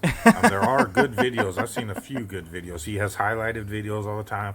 I'm not shilling for him. I'm not. If you want the thing, get it. It's a good resource, especially on YouTube now, how they're cutting off Flat Earth videos. So, and in case anybody hasn't noticed, the internet is kind of the only way to make a living these days. It's not a whole lot going on. That's not true. I work on the internet. It's how I make a living, but if it didn't work out, I could find another job. Just saying. With the then again, economy. I don't go around spouting flat earth conspiracy theories all day. It's probably pretty hard for this guy to get a job. That's fair. So, the shill shit for people selling stuff, get the fuck over it. People gotta live, you know? That's the way I'm looking at it. I'm constantly using different avenues on the internet to make a little money because we gotta survive. I just don't have the temperament or the channel building. I just got to 1,000 subscribers again. Now find out because they strike me when I have the nerve to say blacks and whites should come together. They strike me for hate speech. So sure, I'm sure that's the only thing you said, bro. I'm sure it had nothing else going on. If you have a violation within 90 days, now you can't live stream also. So I got my 1,000 subscribers. Thanks again, Dave, for posting a video. Got me over 1,000 subscribers, and now I still can't live stream. So I still got to wait till August. At any time in August, they could not only keep me from live streaming, but shut my channel down. After I just reached that, I'm going to be the first person to reach 100,000 subscribers with 100 different channels getting 1,000 subscribers. Ugh. Oh, I love it. Oh god, this guy's like losing it. He's just gonna snap. That's not good. Yikerinos. Popular uploads. Yes, please.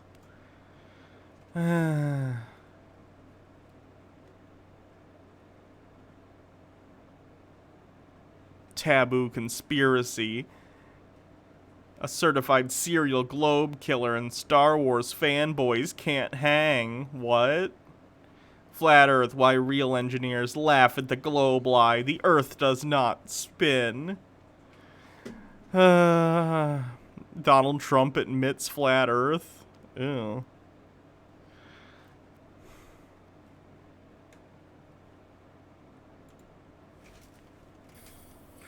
Alright, so today I just want to discuss, more of the psyche of these status I don't remember getting anonymous earlier on the bingo card. cowards that will come out and fight the flat Earth There's nothing funny about the tools every of day. capitalism.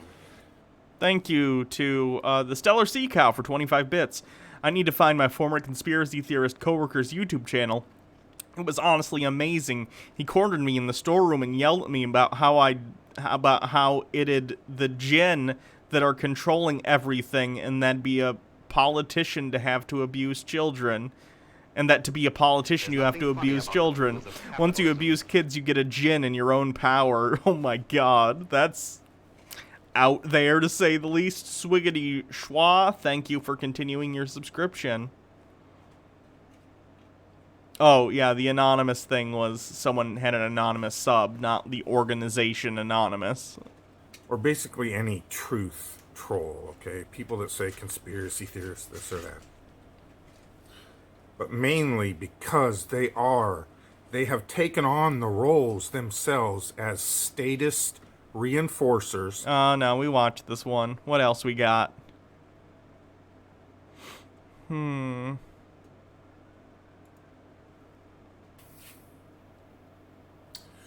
on, folks. Well, today I officially start my 47th year on this earth. For the first 41, I believed, basically because I was apathetic and didn't care one way or the other, so in other words, I accepted we lived on this whirling, twirling space ball and never questioned it. It wasn't until between 5-6 years ago that I started to, and quickly after doing so, and looking at the topic objectively, scientifically, using the scientifically, I came scientific to the only method. conclusion one can when actually looked at through that perspective, that we don't live on some whirling, twirling space rock. Period. Now, you know there's these globe heads already, these heliocentric proponents. I love when they call people who believe in the globe Earth, which is a verifiable truth as far as we understand. There's a reason it's so popular as a belief. It's the go-to in terms of how the Earth is. You don't need to call 99% of the people on the Earth globe heads. You're a flat earther. Like, globe heads. As if my personality is, like, bent around the idea that I believe the Earth is an oblate spheroid. Nope. Not particularly. It's like because they're so obsessed with the fact that they think the Earth is flat, that they then project that identity onto other people who don't believe the same as them, and they find it inescapable, this idea that, like, well, it must be like their whole identity, these fucking globe heads, otherwise why wouldn't they believe the thing I believe? It's very strange. Where it has become super popular to come on YouTube and make fun of flat earthers. I myself have never had a YouTube channel with over 5,000 subscribers, okay? Yet, if you research my name, you will see different channel after channel. Because it's funny. Because it's funny, I deem thee a joke. Sentence passed. People make channels just to make fun of me. How many... You know, and that's just one flat earther. And there's numerous others that experience the same thing. So to say making fun of flat earthers isn't a popular money-making narrative. It's not the most popular. It's a little popular. There's a reason I do it, because I personally find it incredibly entertaining to hear what these people have to say, and I think other people do to a certain extent, too. Of course, I throw in other things, too. After this video, we're going to move on from Flat Earth. But I think it's fun, because people find it so bizarre that there are people out there who hold on to this, like, pre-classicism idea of, like, or pre-classical idea that, like, the Earth is flat. It's so bizarre. It's such a belief that flies in the face of all of the evidence we have that people find it fascinating. And also, like reality TV, it's a bit of fun. It's people get enjoyment out of poking fun at people who just are bizarre and, like, in such a diametrically opposed worldview to themselves. It's the same reason, like, I can watch 90 Day Fiancé and, like, think Big Ed is hilarious. Thank you, Pseudo Sapien, for rating. Appreciate it. It's just an interesting thing. I don't know. Is ridiculous. That's why people keep doing it. The funny part is, it just stays online. So, I have one simple birthday request for Hollywood. Will you please exploit me? Will you please make fun of me? Will you please embarrass me? Now, Is this like a part of his weird embarrassment fetish? If so, I'm here for it. I am asking this, and I'm serious. I am willing to work minimum wage, Hollywood. if you would do this for me, okay? The minimum, whatever you pay, the minimum your reality show actors. Like, remember, I think it was Discovery Channel. Some point within the last 10 years, they literally had a reality show called The Amish Mafia. And they tried to sell this to people as organic reality show. When we know, damn. Is this guy's big revelation that reality shows are fake? Wow. What a revelation. Conspiracy confirmed. Bring out the dancing lobsters. Well, it was anything but. It was a scripted joke, like 99% of what you see on TV, okay? So they will exploit anything for $1. I'll buy that for $1.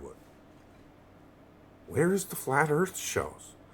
Where is the show where me and, 4 other Flat Earthers, let me pick 4 other Flat Earthers that every week you give us a crew to where we build and construct demonstrations to prove what we've been saying for the last 5 years. Okay. Reality shows, if they made a reality show, which they could, I don't know, reality shows are pretty bottom of the barrel, and I say this as someone who watches them occasionally. Everyone likes a little trash TV now and then. They like to, how do I put this? They don't like to necessarily put crazy people up on a pedestal. More so, it's sort of the modern equivalent to the freak show.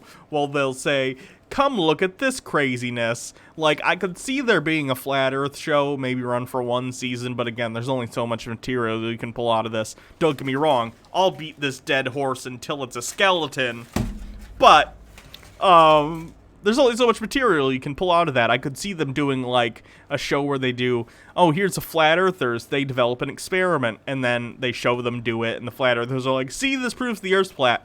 Cut to actual scientists explaining why their experiment was flawed or didn't show what they believed it showed. But, like, that would get boring pretty quickly, right? Like, Also, a lot of Flat Earthers come with a lot of other baggage. Like, they're like JQ people or QAnon believers and stuff like that. This guy isn't. He hates QAnon, which is nice. But, I don't know. Risky, at best, to make that show, because one of the stars is going to go on a racist tirade on Twitter at one point or another. And then you broadcast the show. They did do a documentary, Behind the Curve. It's on Netflix. It's very good. Every week, and let everybody laugh at the silly Flat Earthers that can't science, that are so stupid they can't function. Just laugh at us. We'll do the science, and you all just laugh at us. Okay? Now, what should happen is every person that's been out there fighting the Flat Earth for the last 5 years should share this video. He just wants to be platformed so badly. Nah, dude. Nope. Because I am constantly told I'm a welfare bum, that I'm just leeching off the state. I should get a... Nah, dude, you clearly have, like, some stuff going on mentally. I understand that it's probably very difficult for you to get a job. If you need to be on welfare to support yourself, fine. I'm fine with that. I don't care. Job, okay. Well, Neil deGrasse Tyson's on TV constantly selling his babble. Bill Nye... Neil deGrasse Tyson is, like, the... What is he, even? He's, like, the curator of, like, the National Observatory. He has, like, a doctorate in astronomy. Or astro... I don't even know what Neil deGrasse Tyson... Let's take a look. Neil deGrasse... Astrophysicist. What are he's went to Harvard, the University of Texas, and Columbia. He is an astrophysicist and a science communicator. What's his thesis? A study of the abundance distributions along the minor axis of the galactic bulge. I don't even know what that means. I've heard he's kind of a dick. But at the end of the day, Neil deGrasse Tyson is an educated dude. There's a reason he gets platformed, right? He's generally speaking a good science communicator. He can get annoying, I get that. But, like, there's a reason he's given a platform. If we are here with 1, 2, 3, 4, 5, 600 bits, I want to be the stream boss, and Hannah, you deserve my bits. Win-win. There's nothing Nice. funny about the tools of capitalism. 100 bits. Oops, short a couple of bits. There you go. Stream boss achieved. Yeah. Anyway. So Neil deGrasse Tyson is platformed because he has things of substance to say, and they are backed by his education, of which you do not have. Guy's constantly on TV selling his bit. So that must be a respectable money-making proposition, according to Globe proponents. So put me on TV, let me do my crazy flat earth idea of science, and demonstrate what I've been telling people for the last 5 years, and you all can make fun of me. And it won't be stuck to your tiny little YouTube channels anymore. The whole world can make fun of me now. So you should share this, you should send this video to every Hollywood producer out there. Not only asking why haven't they made a show to embarrass us yet, but demand that they do. Do you know the laughs the world is missing out on by not exploiting and ridiculing me? I'm here to make the world laugh. Exploit me, Hollywood. Embarrass me. And all you have to do is give me a budget, again, a crew, you know, where you do shows like Titan or American Ninja Warrior, and they build all these obstacle courses and elaborate sets. Well, it's really basically the same thing. I just need a crew to build a treadmill here and there, or a spinning platform, you know, different things. Maybe a 360-degree rotating platform with a spinning atmosphere in it, so we can prove that helicopters are carried on the spinning atmosphere, right? They are. They are, though. Everything move. Oh my god. These people don't understand, like, velocity or, like, gravity or conservation of momentum whatsoever, do they? I mean, people will laugh their asses off! One tiny problem. Hollywood will never do it. I know. The I'll desperation bet is very Simon sad. Dan, his annual YouTube salary. This is my challenge, Simon Dan. You show me proof that you send this video to every Hollywood producer. You send it to YouTube and ask Why does he think Simon Dan knows Hollywood producers? why they haven't come up with a show to exploit us so that people can laugh at us. Is it possibly because if and when we actually do the science and demonstrations of what we speak, it might jar people into reality a little too much? That's my contention. So, I will bet Fight the Flat Earth, Team Skeptic, Simon Dan, Red's Rhetoric, Wolfie, every one of you clowns, lying clowns, that not only you will not promote this video, but even if you do, they will never give me the show I'm asking for. For the old reverse psychology. Gonna reverse psychology myself into a TV show. Genius. Galaxy minimum brain. cost that it would cost them to do a reality show and pay anyone else. They will not do it. We're constantly told flat earthers are science deniers. I am begging, I am literally on Because here you now are. saying, Hollywood, help me, make me a productive member of society, give me a paycheck to be the flat earther that the world can ridicule. That wouldn't make you a productive member of society. It would just make you an unproductive member of society that happens to be paid for being filmed for being unproductive. Mock and make fun of because I'm trying to do stupid flurfer flat earth science. I bet you they never do it. Yeah, because no one is ever going to see this video outside of... This is 434 views.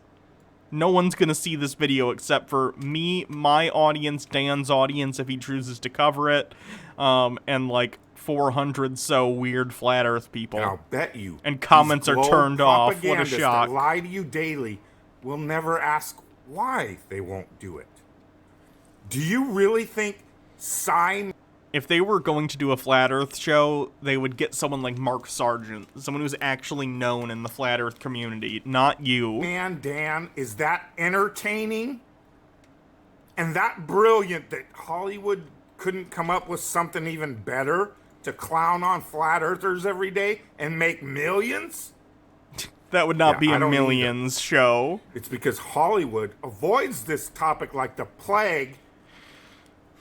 Because if the only Flat Earther show they would ever do is some sort of reality show where they only ever talk about things, they will never do a science-based show where Flat Earthers get to actually build and do the science they talk about.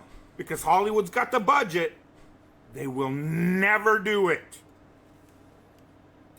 Because then it would expose that the heliocentric priests out here are the true science deniers. Because once the actual science is done, you'll have billions of flat earthers all over the earth. Hollywood, please give me my best birthday present ever. Exploit me, ridicule me, embarrass me. Just give me a show and let me do my flat Daddy earth Hollywood, science embarrass me, please. so you all can make fun of me. I dare you. I know this wish will never be granted, and there's a reason for that. It's not because I'm He wants to watch Hollywood have sex with his wife while he wears a Superman closet and Superman costume and hides in the closet. Nobody sitting in my garage. It's not because I'm a dumb, stupid flurfer. Again, Hollywood Flurfer pays That's big good. money to exploit stupid people all the time.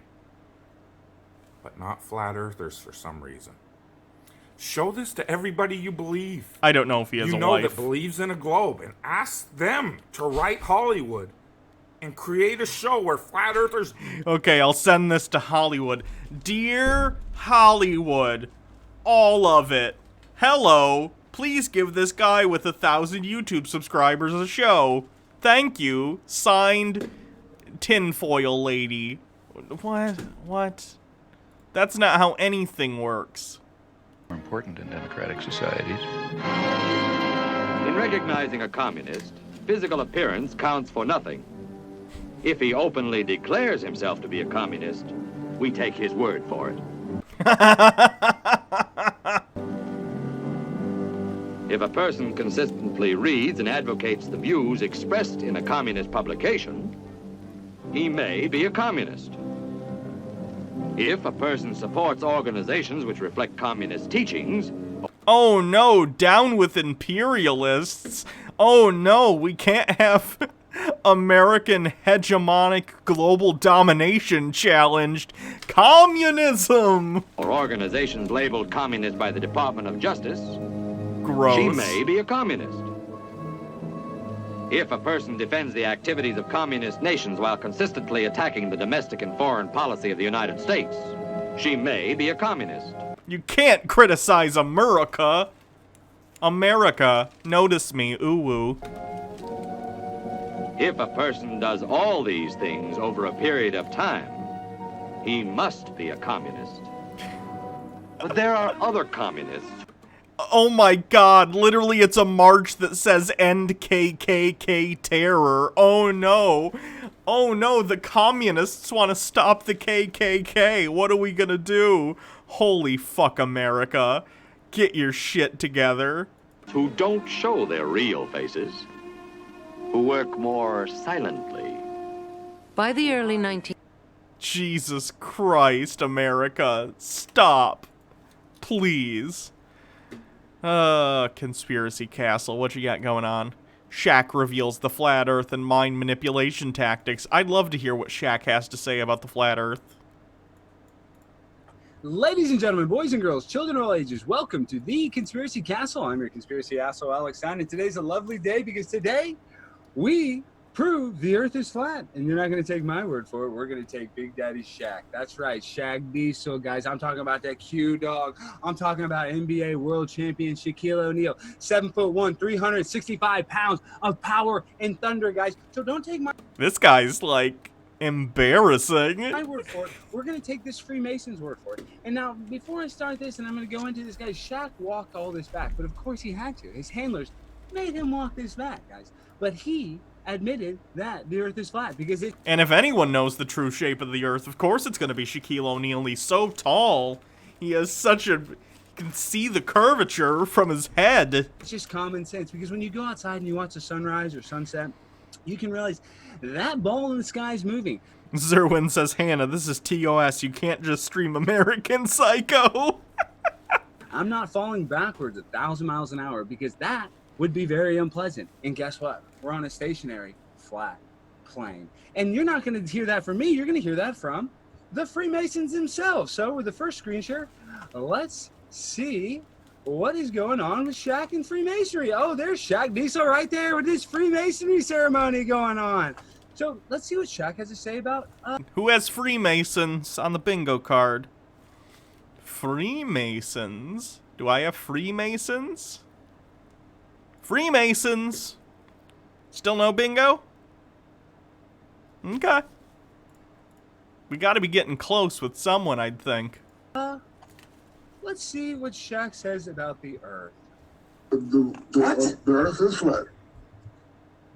Shaq, what are you talking about? The Earth is flat. No, it's not. Yeah, it is. No, it's yes, not. Yes, it is. No, listen. It's not. There's 3 ways to manipulate the mind.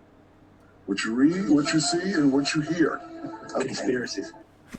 I gotta see this video. Shaq.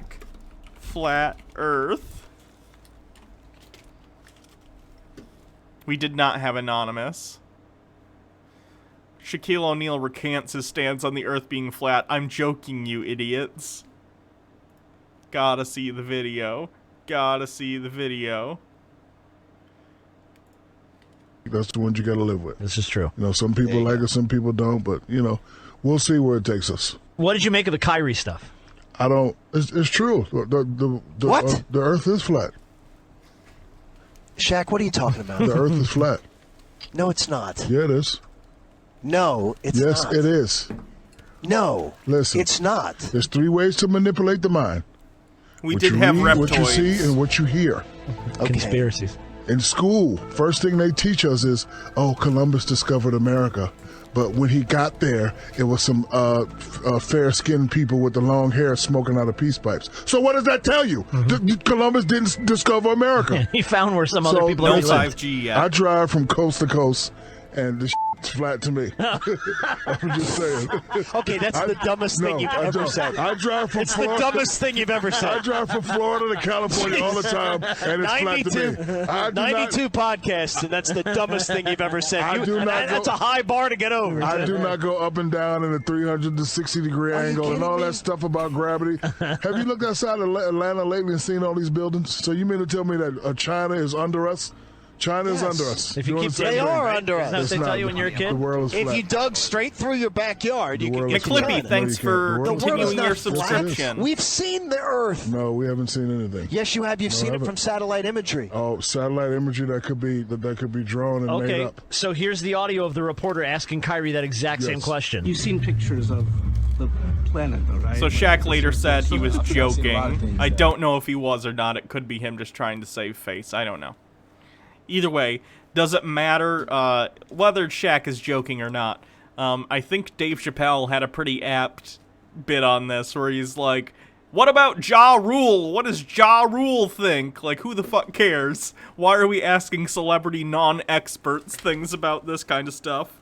Did you guys just see that?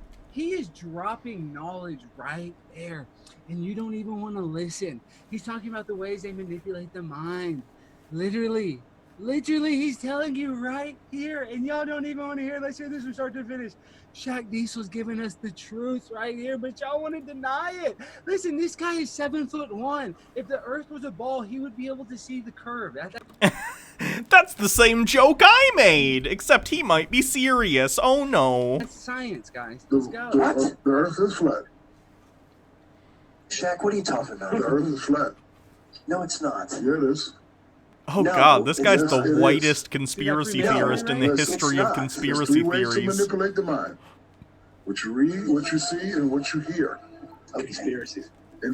What you read, what you see, and what you hear. But sadly, Shaq, there are actually a lot more ways to manipulate the mind. And they manipulate the mind body and soul by putting fluoride in our water. They manipulate us on every single front. Oh, he's a fluoride guy? Fluoride's good for your teeth, though.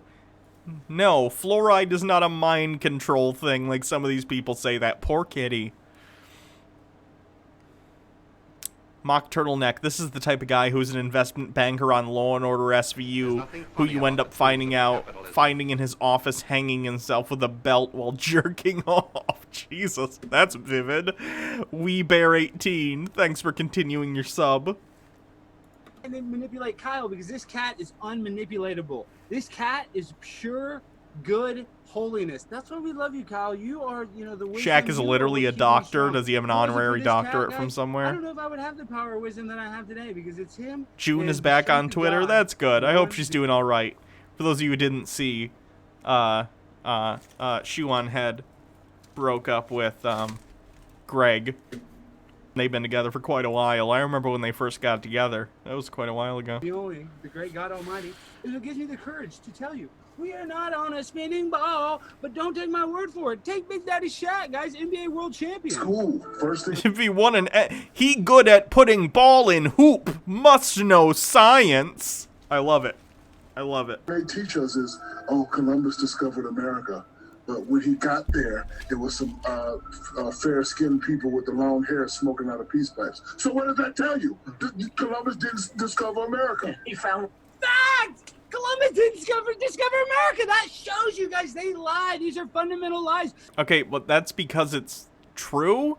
Columbus was perhaps the first European to discover America, but he wasn't the first to discover America. The Vikings, there's evidence that they discovered it.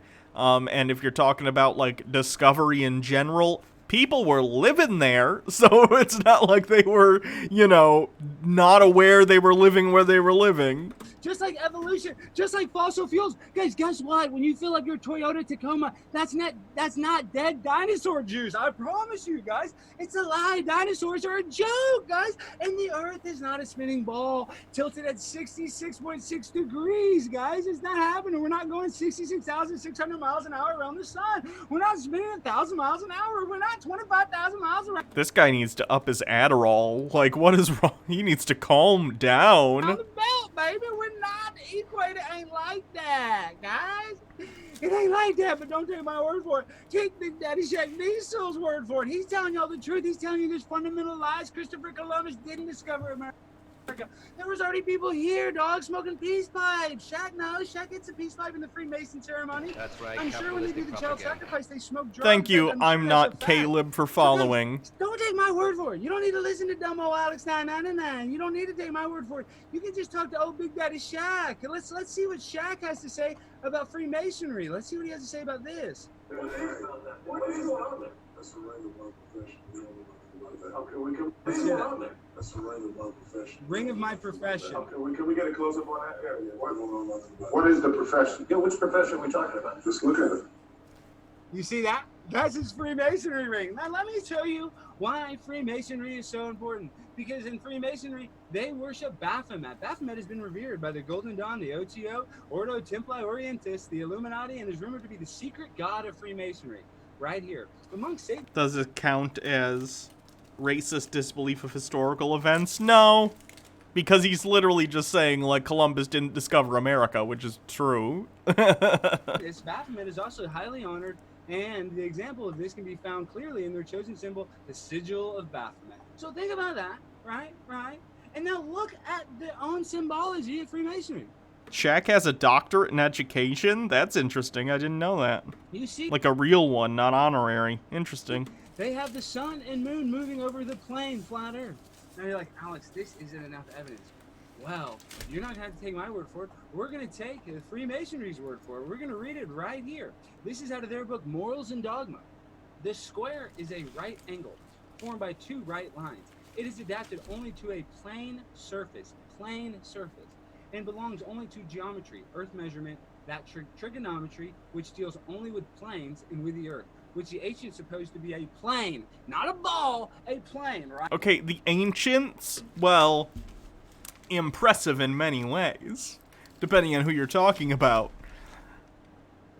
are wrong about a lot of stuff, right? A lot of them also thought bleeding and trepanning was a good idea medically. That doesn't mean those things are true. Ooh, ancient wisdom. That's ancient wisdom. Do I have ancient wisdom on here? Ancient wisdom. Nice. Right? So that's what these guys, let's hear them talk about this. That is ancient wisdom, yes, dudes spanking dudes. Morals and Dogma, this is their code, guys. Hello, everybody. I'm going to answer a question that I get quite a bit, which is, are Freemasons, do they know that the Earth is flat? Are we told that the Earth is flat? How many Freemasons know that the Earth is flat? Written by Albert Pike. This book I was Freemason given after does. becoming a 32nd degree. Shaq Diesel knows. Freemason. Shaq My Daddy knows interpretation it's of the flat. symbolism, Shaq which will knows probably it's be in flat. complete disagreement with a Shaq lot knows of it's flat. Masons, but there are a lot of Masons that have zero idea what the symbolism even means in the first 3 degrees in the Blue Lodge. The 3 great lights in Masonry is the Holy Bible, square, and compasses. So the Holy Bible, square, and compasses represent the 3 great lights in Masonry. It is the most recognizable symbol for Masons. Okay, so within the Earth was a plane, fixed, immovable, set upon pillars. This symbol was only introduced into Freemasonry in the late 18th century, and my opinion is that it is influenced by the Royal Society and their pursuit. Oh, McClippy, thank you for gifting 5 tier 1 subs. With making sure to mention the use of these 2 tools. Dude spanking dude says, hey Hannah, aren't you hungry? And it clearly says this square is an I'm instrument okay. adapted for plane surfaces only, and therefore Why do you appropriate to geometry ask? or measurement of the Earth, which appears to be. So, they're talking about their square and compass is done for the trigonometry measurement of the Earth, which they consider it to be a plane. There's nothing funny about the tools because of that's all capitalism. we're on. We're on a plane. All they did is they just trying to trick it up. They got a little cutesy bootsy, but a little. This guy's like the most annoying conspiracy theorist, and it has nothing to do with his conspiracy theories. It's just he's an annoying guy. It's so strange. What else we got? There's nothing funny about the tools of capitalism.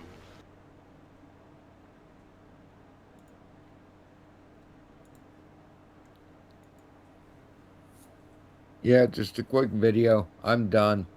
I'm done with Flat Earth. I'm done with panels. I'm done with debating. I'm done with the debunking. I'm done with all of that. I'm now going to dedicate my time and my efforts towards astrophotography and telescope work.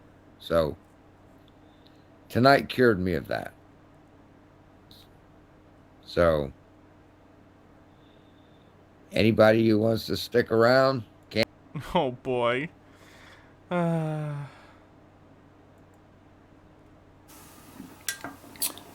Hello, Quantum Degreaser here. Now, as an expert on flat Earth, or as what I would like to call a flexpert, I have a high IQ, you know, and don't take it wrong that I yell all the time. That's how us flexperts roll, like all the quantums, such as myself, and I mean, suppose. I assume that's a joke. Thank you, Commander Ralgarin, for following. Appreciate it.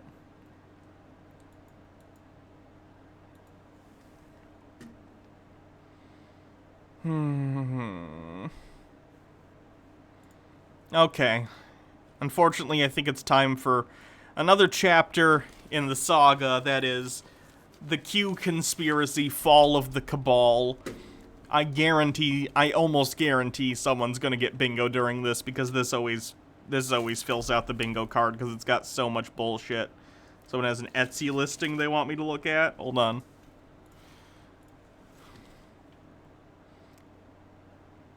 Oh, Christ. That's... How many of these could they possibly be selling? Because if someone's this big of a douche and thinks that the mask is useless, why would they be buying a mask? I guess some places require it, but, like, you're really gonna be passive-aggressive about wearing the mask when you have to? Jesus.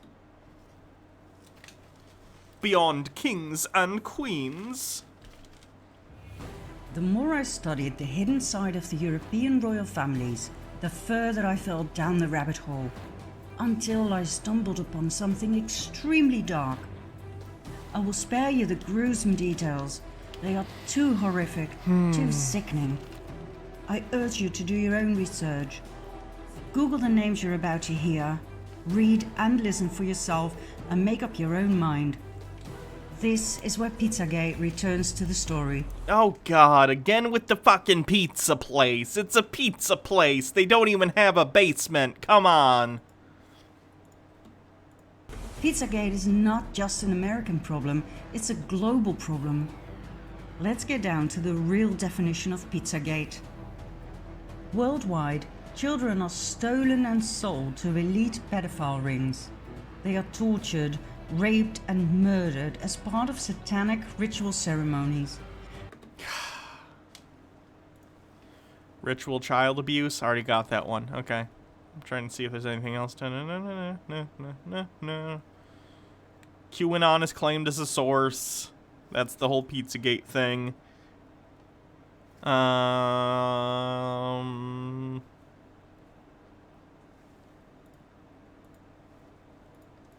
The murderers then drink the children's blood and they eat their flesh.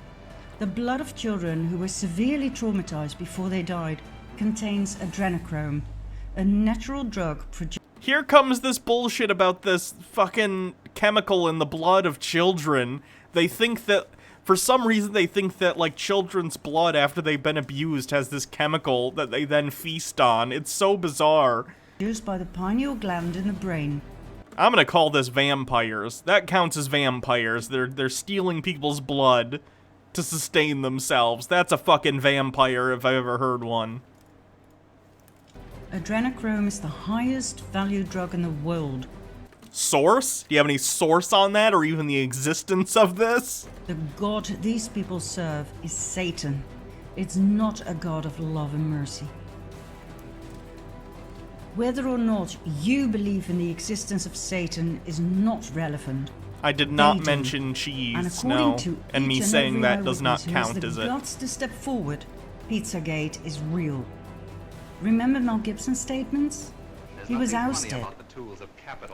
The Stellar Sea Cow says, instead of bringing up Pizzagate all the time, bring up the Lincoln Credit Union, but is the evidence on that too real? I've never heard of the Lincoln Credit Union. I have no idea what that is. For not wanting to participate. He witnessed it though, and he is one of the very few who dares to speak about it. It's not someone else mentioning cheese, it would be me mentioning it. I'm pretty sure that's what it says. Yeah, Hannah mentions Hot Pocket / cheese, which I have not done.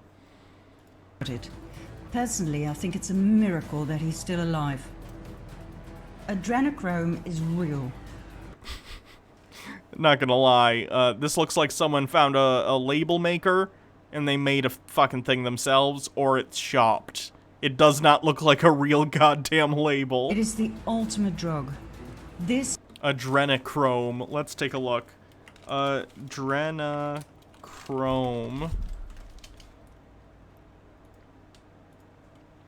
Adrenochrome is a chemical compound with a molecular formula C9H9NO3 produced by the oxidation of adrenaline, the derivative, carbazochrome.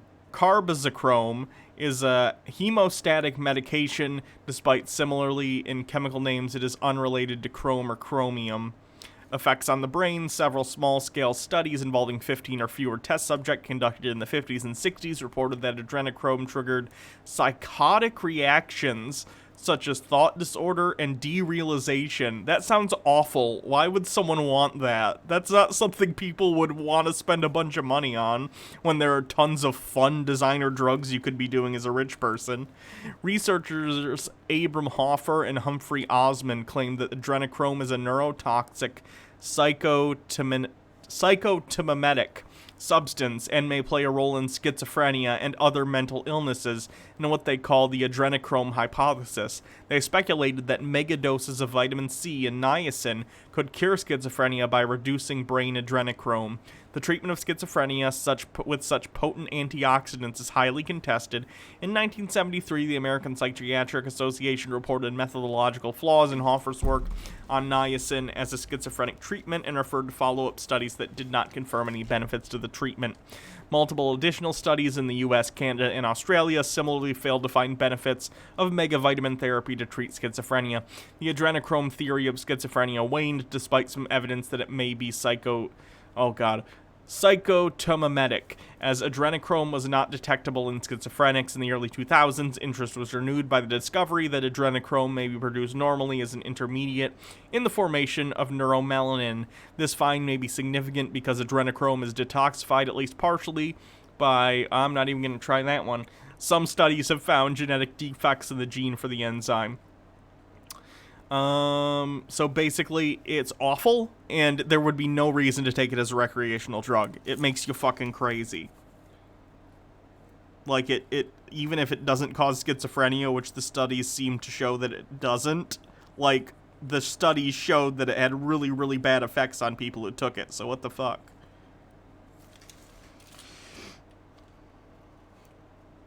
No, a picture of Mel Gibson is not thinly veiled anti-Semitism in and of itself. This is what you look like when you take it. Jesus Christ. And this is when you... Are photo shoots done professionally make people look better than candid photos? What a shock. No longer have access to it, thanks to President Trump. The Stellar Sea Cow says... sorry, it's the Franklin Credit Union I meant to bring up. It's late 80s, early 90s Pizzagate, but in Omaha. If this is a Rickroll. Oh no, this did make me laugh on the stream we watched it. Is in honor of George Floyd, and I really hope we can see more unity and more peace when already things are so difficult. So, shout out to his family.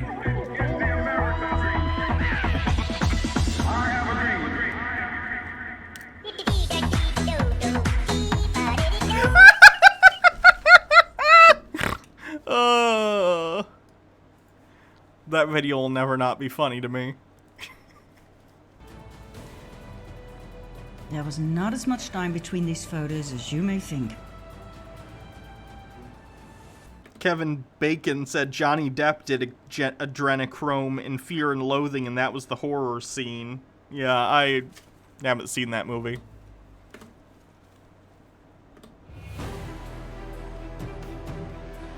Yes, it's almost like rich people have access to not only good health care, but plastic surgery and Botox.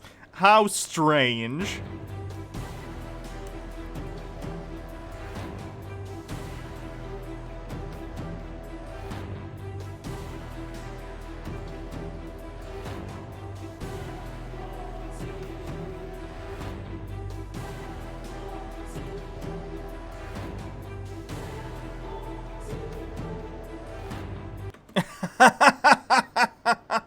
Where is this quote from? You can't just throw a quote like that up and not fucking source it, you fucking idiots.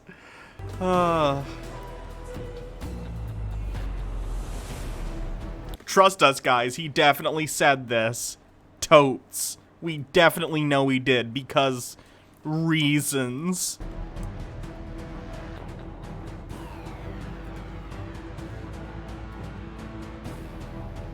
Not many children survive the satanic ritual ceremonies. We did not get correlation doesn't equal causation yet. The very few ones that do were not meant to be killed. They were there to sexually serve the elite. Royalty. sheikhs, top politicians, bankers, judges, church leaders, worldwide. Most survivors were born into satanic cult families. When you study all of the survivors' accounts, you will see they have a lot in common. The same description of the atrocity inflicted upon them, the same names of perpetrators, and the same elite they belong to. The problem, however, is that these survivors are not believed by most people. It's easier to assume that they're insane or What are you talking about? People take, especially nowadays, people saying that they were, like, abused in childhood, especially, very seriously. There are very few people who will look at someone who's saying, like, oh, I was abused by XYZ, whoever, and people go, nah, you're probably crazy, you're lying, especially if it's someone famous. Those allegations get taken incredibly seriously nowadays. As they should. And to face the horrible truth. Furthermore, not many survivors dare to step forward. They are simply too traumatized. I spent countless hours listening to their horrifying accounts. I read police reports, and I am convinced these people are not crazy. They are not attention seekers nor liars. Their stories are consistent. Please do your own research and find... That's true. One time, I told my mom about me being abused as a kid, and she was talking to me on the phone once, and I'm pretty sure she was drunk, and I mentioned it, and she said, "No, you weren't!" She's, what a gem. What a gem. Find out. And she doesn't remember it either. She doesn't remember she said that, so she was almost certainly drunk. So, lovely. Out about the following victims and... Just responding to what Baha said in the chat. All eyewitnesses. The Dutch Annemarie van Blijenburg, Toos Nijenhuis, Anneke Lucas, and Ronald Bernard. The Irishman Richard Kerr, brother and sister Gabriel and Eliza Dearman from the UK, the American Sarah Ruth Ashcroft, and the Australian Fiona Barnett. Whenever a child sex offender was arrested in the Netherlands and its neighbouring Belgium, think Mark Dutroux, Roberts Mikkelsons, they all swore they were supplying children for a large elite network. They were not believed. They were presented to the public as lone wolves, operating on their own. Most viewers will now once again experience some more cognitive dissonance. But hey, remember when the first reports emerged about the sexual abuse of boys and girls by Catholic priests and nuns? At first nobody believed it. People were too shocked to handle it. But now, so many years later, it is common knowledge to most people. The church paid millions of dollars to its victims in an effort to silence them. We now have the evidence. We have numbers, statistics. People have grown used to the idea that priests, bishops, and cardinals... In every position of power conceivable, there is probably systematic child abuse issues. Because we have systematic child abuse systematic child abuse problems as a society. That's the truth. People in power will abuse that power, and people who want to hurt people by abusing them are going to seek positions of power, especially those of trust, like that of a priest, like that of a principal, like that of a cop, in order to try and get up to a place where they can abuse people and get away with it. It's a problem. It's a very serious problem we have to deal with. But that doesn't make it a conspiracy involving presidents, right? Rape children on an enormous scale. And if you think the popes washed their hands in innocence, you're in for a big shock. Now I realize that satanic cult offerings of babies and children is a step further than sexual abuse. But I can assure... Who do I think writes this shit? I have no idea. Honestly, it wouldn't surprise me if it's whoever the same people are that, like, AstroTurf Reddit and stuff with right-wing opinions. It's like that kind of shit, where they're trying to, like, whip up Trump base type people and try and be like, oh, the liberals, they're out there, you know, abusing children as if it's not a, like, systematic issue everywhere and a systematic issue within the wealth community, and more or less is just something concentrated within leftist circles. It's very strange. You that more and more victims will soon speak up. And step by step, people can work their way through their cognitive dissonance so that soon we'll be able to save these children. Where do these children come from? How come they can simply disappear without a trace? Without worried parents who report them missing? They come from orphanages, children's homes, youth detention centers. Some are homeless. Many are refugees fleeing wars. These children are stolen. That's a convenient way to try and write off the fact that you have no evidence that there's this huge underground network of child slavery. Like, that's a thing. There are absolutely child sex slaves, but not at the level these people are, like, saying there are. Sold. We're talking the fastest growing trade here. According to the survivors, not only the Dutch but also the British royal family are heavily involved in all of this. Back in the 1980s, a major controversy arose when it became clear that Prince Charles was a very close friend of Jimmy Savile, a notorious pedophile.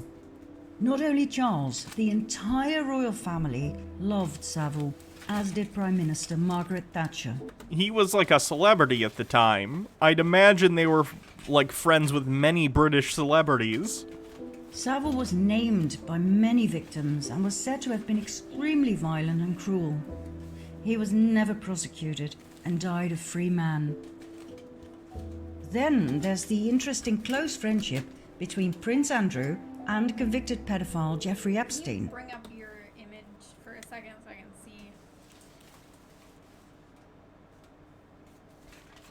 The Stellar Sea Cows says Jimmy Savile being a pedo didn't really get exposed until after he died. Yeah. That's it. This video is incredibly manipulative. They say that as if to imply that, like, he was found to be a pedophile but never prosecuted when he died before it really all came out. Like, it's such a manipulative propaganda video. It's ridiculous. Epstein held several young women as sex slaves, hiring them to his elite friends such as Prince Andrew. The royal family has always... I have heard the Prince Andrew thing is sketchy as fuck, though, so that's entirely possible that it's true.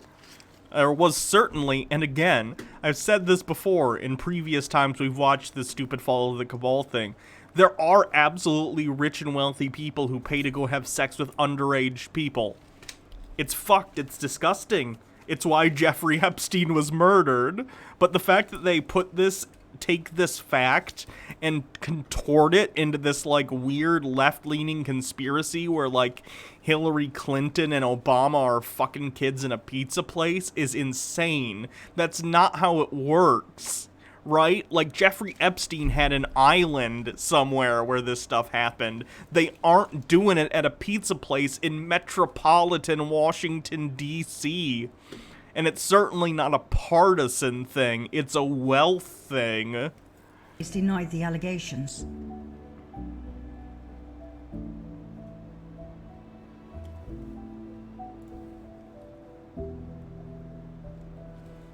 For the record, I've barely moved and this happens to the wings, so...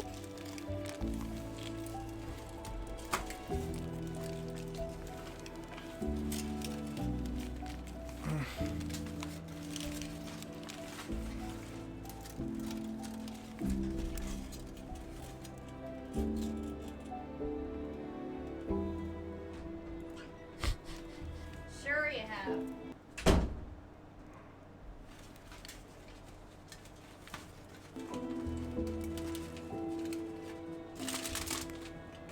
And there's more. In 2015, a video emerged, shot by a Swedish tourist at Buckingham Palace. It shows a naked boy climbing out of a window of the palace using a bedsheet. The boy cannot hold on and falls to the That's ground. fucking photoshopped, are you kidding? My god.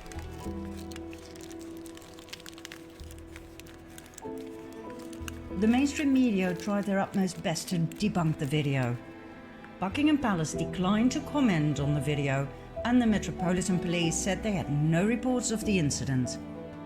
It's almost like it was a thing someone photoshopped. I don't know what it is with the royal family, but something's definitely weird. Have a look at Prince William's wife Kate, right after giving birth in 2018. Why on earth would she pick a dress that is identical to the one in the horror movie Rosemary's Baby, where Okay, thank you. Okay, A, she probably didn't know, and even if she did, she might have been like, haha, let's wear the dress from Rosemary's Baby. I'd do that shit. It's hilarious. That is hilarious. Also, it's not identical. This one's a different color than this one. Also, they're just both dresses with, like, frilly lace at the collar, right? What a very strange thing to pick up on. Rosemary gives birth to Satan's child. What kind of an insane coincidence is that? It is a coincidence. Things happen. Dresses look like other dresses, and they're not even identical. According to the satanic ritual abuse survivors, the popes too were and are heavily involved. Pope Francis, Pope Benedict. Like I said, they do not wash their hands in innocence. On the contrary. Jesus fucking Christ, guys. What is it with you people and the fucking, like, symbology that's not confirmed? You're fucking nuts. For one thing, again, this looks photoshopped. It may or may not be. I don't know. But even if it isn't, it's just like a geometric design, right? It's not even well photoshopped if it is the case, because it kind of stops here on this side, but on this side it looks like it's the pattern all over here. It's like they knew that it, like, needed to continue over on this side, but they didn't know where to shop it to continue the pattern. Jesus Christ.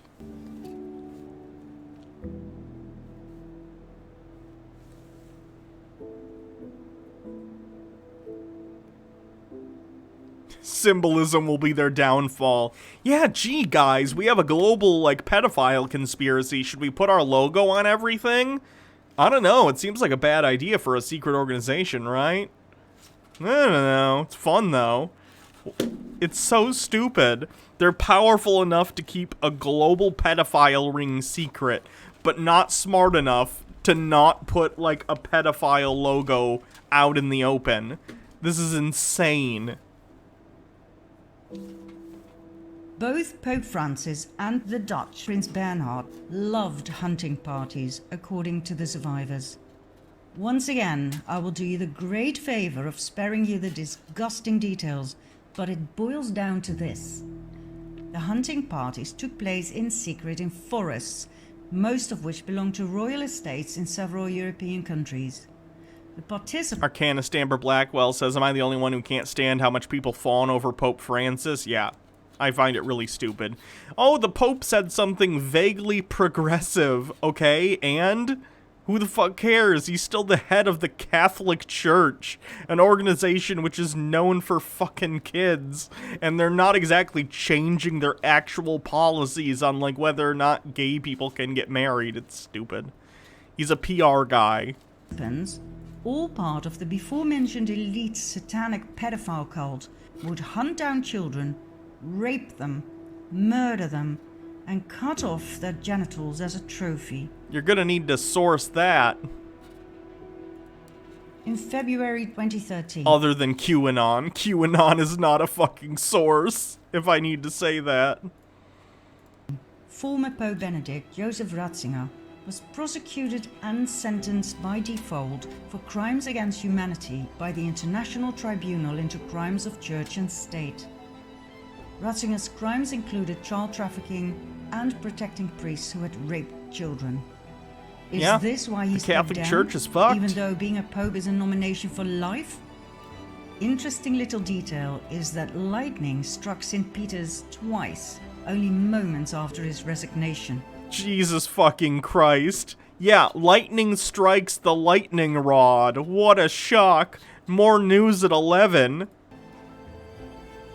The same verdict followed for Pope Francis. One accusation was added, complicity in murder in Argentina.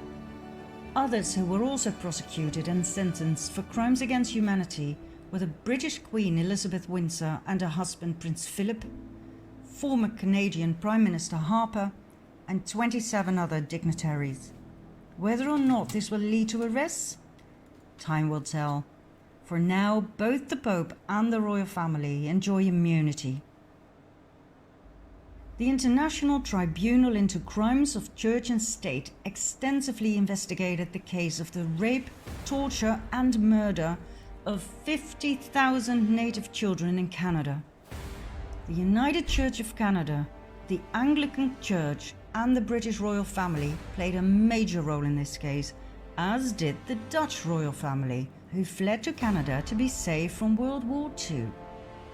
As far back as 1942, an investigative journalist of the Canada Gazette thoroughly studied the case and came to the shocking conclusion that 50,000 native children had disappeared from 80 Canadian Indian residential schools, and that 31 mass grave sites have been found inside the school grounds That's fucked up. containing the remains of children.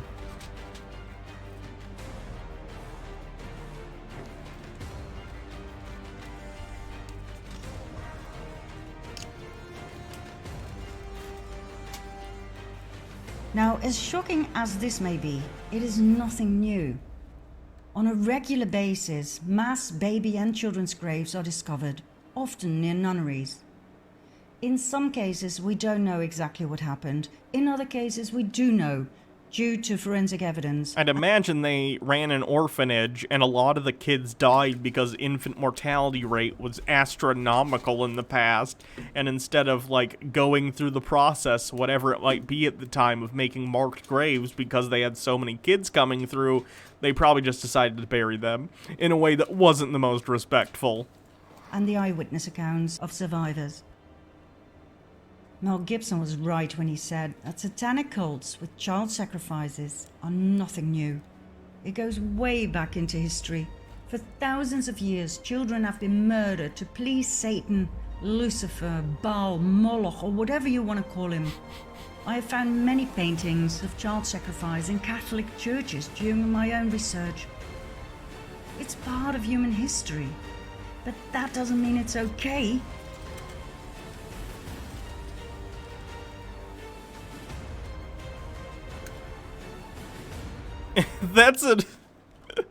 That's Christian imagery, by the way. That was drawn as a Renaissance painting, I believe, as part of a Christian imagery thing. I don't remember what it's actually depicting, but I'm pretty sure it was a Renaissance painting. Oh, it's Kronos. It's Kronos eating his son or something. We all know about the Aztecs and the human sacrifices, and we can deal with that, for it's old. But until recently, I was not aware of any of this. I'd never heard about Pizzagate and satanic Luciferian cults with child sacrifice. I thought it belonged to the past, to the Dark Ages. Well, I guess we're still living in the Dark Ages. Oh my god. All of the satanic so cults obnoxious. are connected worldwide. People at the highest level are only at the highest level because they participate. And once you're in for life. Through blackmail with pictures and video footage. The stellar sea cow with 50 bits. The bear eating children is from the Bible when God sent the bear for making fun of Elijah being bald, right? Yeah. Some names have been named. Others will follow soon. In the Bible, at one point, the prophet who is bald is walking by a outside of a city near the woods, and a bunch of kids go, haha, come out, ye bald head. Basically making fun of the fact that he's bald, and God smites the children by sending a bear to eat them. I proclaim that metal as fuck. The people will be shocked to the core when this comes out. Let me give you one piece of advice. When the video of Hillary Clinton and her right hand, Huma Abedin, raping, torturing, mutilating, and killing a little girl comes out in the open, do not watch it. You will not sleep again.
somewhere between 0 and 0.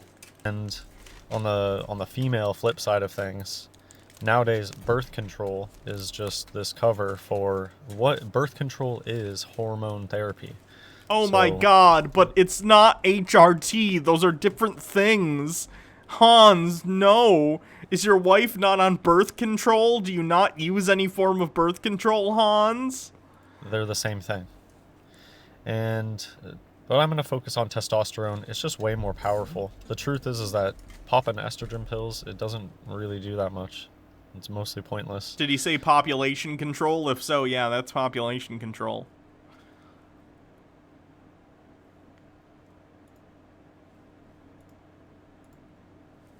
But testosterone... Daddy Sume with a bingo.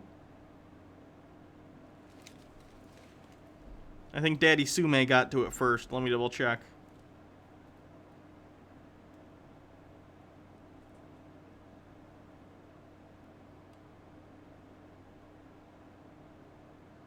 Yeah, Daddy Sume got it first. Oh, let me go back and see if he said it. So people around you use these things. They just don't talk about it. Why would somebody just walk up to you and say, "Oh, did you know that I take testosterone"? Why would anybody say that to you? And on the female flip side of things, nowadays birth control is just this cover for what birth control is: hormone therapy. So they're the same thing. And that's not population control. Undo. You all lied to me. That's not what he said. But I'm going to focus on testosterone. It's just way more powerful. The truth is that popping estrogen pills, it doesn't really do that much. It's mostly pointless. Disagree as someone who's been on them for a little over a year. Believe me, I got them titties now. But testosterone, it's magic. It's out. And my skin texture is different. Also, my fat distribution has changed quite a bit. There are many changes with HRT, which is why I'm on it. It's intentional. Alchemy. It really is magic. It's the idea behind alchemy. Testosterone, transforming yourself. It really does transform you. And look at this. That's not normal, and it doesn't look right. Look how... So there's side effects. That's what this video is going to be about. It does make your skin softer, softer, at the very end of the video, I'm going to show you the signs of somebody who's abusing hormones. One of them is losing your hair. Alopecia. Very common. People lose their eyelashes. See how this, they have no eyelashes and just totally bald. That's not normal. The media has normalized being bald because they always push the... A lot of people are bald. Hans, what are you going to do when you go bald? Desirable. They make articles all the time. Oh, bald people are sexy. Bald people are smart. And being bald means that you abuse hormones. That's what being bald means. It means your hormones are all out of whack. No, there are many reasons you could be going bald. Male pattern baldness is a very common thing. And it's not alopecia. That's a completely different thing. At once that made a lot of sense to me. Being bald, it's a sign of you're sick. If your hair starts falling out, that means something's wrong with you. It means you're sick. If a human is really healthy, they have nice, healthy hair. I mean, that's just think about that. How nice your hair is, it really is a sign of health. If somebody's getting really sick and malnourished, their hair, you can see it in their hair that they look unhealthy. And being bald, it's shameful, and it used to be shameful. There's this really interesting part in the Old Testament where children make fun of a bald person. Oh, they're gonna talk. He's gonna talk about it. And then the Bible claims that God sends out a bear from the woods to maul the children or something. And I think that's just an interesting example because it goes to show you that you can't just take everything from the Bible at face value. And people talk about how... What? Hans, you're a biblical literalist. What are you talking about? In that story, you're the child that gets mauled because you're making fun of people who are bald. The God of the Old Testament is actually Satan. And instances like that... What? I mean, He thinks the God of the Old Testament is Satan? Calling a bear out of the woods to maul children. That doesn't sound like something that Jesus would do. So, instances. Wait, so what? If you think that the Old Testament is entirely lies, and they're saying that the Old Testament God is Satan, then why do you trust the New Testament? That doesn't make any sense. What? Like that, I just think it's like maybe some of these people in the Old Testament that they claim were following God, maybe they were actually following idols. Somebody who claims to call upon God to call a bear out of the woods to maul children because they called him a baldy, that doesn't sound like somebody who's following Jesus. So it's almost like the God of the Bible is incredibly hypocritical and inconsistent. Weird. Just an interesting thing from the Old Testament involving baldness. It should be shameful. Being bald, it's shameful, and it means that you're not healthy. What happens when people go through chemo? Their hair falls out. It's not healthy, and the media, look at these angled up collarbones. Female. But a lot of people know about this stuff. It's just not things that people talk about in their day-to-day lives. Okay, so just a few historical instances. It's... You know how everybody back in the day used to wear wigs? At least the well-to-do people, they wore wigs. Yeah, part of the reason was because lice was a very common part of everyday life, so it was easier to shave your heads and have a wig. Because they abused hormones and their hair fell out. Think of... Hans! Back in the day when powdered wigs were in fashion, they didn't have synthetic hormones. So you would have to literally get hormones from animals. Do you know how time-consuming and precise that would have to be at a large enough scale that the entire aristocracy was abusing hormones? What? Think of Georgia Washington with those rosy red cheeks but no hair. And it's because they abused tea. Their hair fell off. That's probably what the whole Tea Party thing is about. Boston Tea Party. It's just a big meme in the media and royalty, drinking tea, tea parties. And T stands for testosterone. And yeah, the wig, the wigs, isn't that what Washington was supposed to be part of the Whig party? And it's spelled differently, you idiot. I'm pretty sure wig is W-H-I-G, wig. Just a tea joke. They're jokesters. They just like to make jokes like that. Okay, so it's a thing that people know about. It's just they won't tell you that, oh yeah, these are side effects of abusing hormones. And it's just a secret that people keep. I liken it to, I mean, it's directly related to this, hair pieces. That doofy haircut, you know that hair that everybody has, it's like the thickest beaver pelt that you've ever seen, stuck right on top of the head. And then they shave everything else. That haircut is just a hairpiece, and they're extremely common. What are you talking about? Men's hair. I gotta get to a different video. I can't deal with him just shitting on bald people for no reason. Understanding transgenderism. Gee, I'd love to hear what Hans has to say about this, being trans myself. Hansworm hat. In this video, I want to talk about understanding transgenderism. Oh, lovely. I'm sure this is gonna go really well. I'm sure this is gonna go fantastic.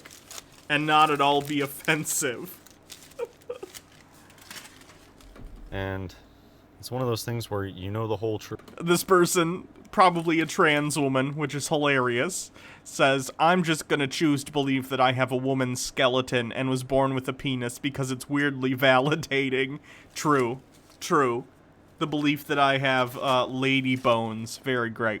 Hans Wormhat replies, whether or not your skeleton is female isn't just a belief thing. If you learn some human anatomy, or he says atomy though, you'd be able to see it. Women have sloped shoulders, subcutaneous fat layer, short torsos with long legs, smaller joints, shorter necks, smaller, rounder faces. It's not something you can just choose to believe. Human anatomy is a real science based on proportions. God bless you, I've never seen you, but in all likelihood you are a woman, just born with the wrong genitals because of an intersex condition.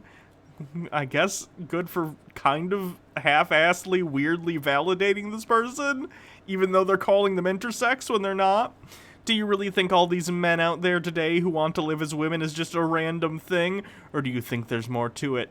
Examine your bone structure. What's more likely? A man has his entire bone structure flipped somehow. Or a male fetus grew a penis. The bones! The bones! Double glasses. The bones! The bones! The bones. Truth. It's very simple. Transgender, they're not just making it all up. Nobody would go through all the things that these people go through just because on a whim they just think it's a trend or something. Holy shit, Hans! You've reached your goddamn broken clock right twice a day moment. Congratulations. We did it, everyone. We did it. Hans Wormhat says trans rights.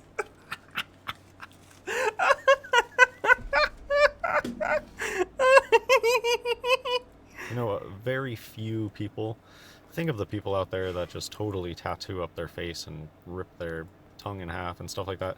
That's not a large percentage of people. You don't just see those people all over the place. But today, you do see people transitioning all over the place. You read about them constantly online, and the media is always talking about them, and it's just clearly that they lie about the percentage. And it's because transitioning and moving on to the next gender and then passing is the whole point. So they don't want to tell you about how many of them there are, because the whole point is they want to go to the other gender and then be that. And so here's just a comment. I'm just going to choose to believe that I have a woman's skeleton and was born with a penis because it's weirdly validating. Yeah, everything that we've been finding out about transvestigation and then intersex conditions, Swire syndrome, free Martins, it's extremely validating to transgender. Noodles Lolcat says, I might be starting hormones soon, and I read somewhere that estrogen HRT can affect spatial awareness. I'm freaking nervous that it could be true. Please, can you tell me if you've experienced any psychological differences after starting HRT? I haven't noticed anything in terms of spatial awareness. I have noticed mental differences since I got, especially on the T blockers, though. I'm less quick to, like, anger. I mean, I jokingly get mad on this because, like, it's, you know, I'm entertaining you guys. But, excuse me, like, I'm much calmer, I find, like, in general than I used to be. I don't know, I'm more open to an understanding of other people's views. Like, I feel like I've always been empathetic, but, like, I don't know. Like, it's hard to explain. I don't know. And I don't support less ego, that's for sure, or surgery or hormone therapy, but now I get it. And now I understand why there's so many people out there that, no, I'm a woman, I'm in the wrong body. You know what?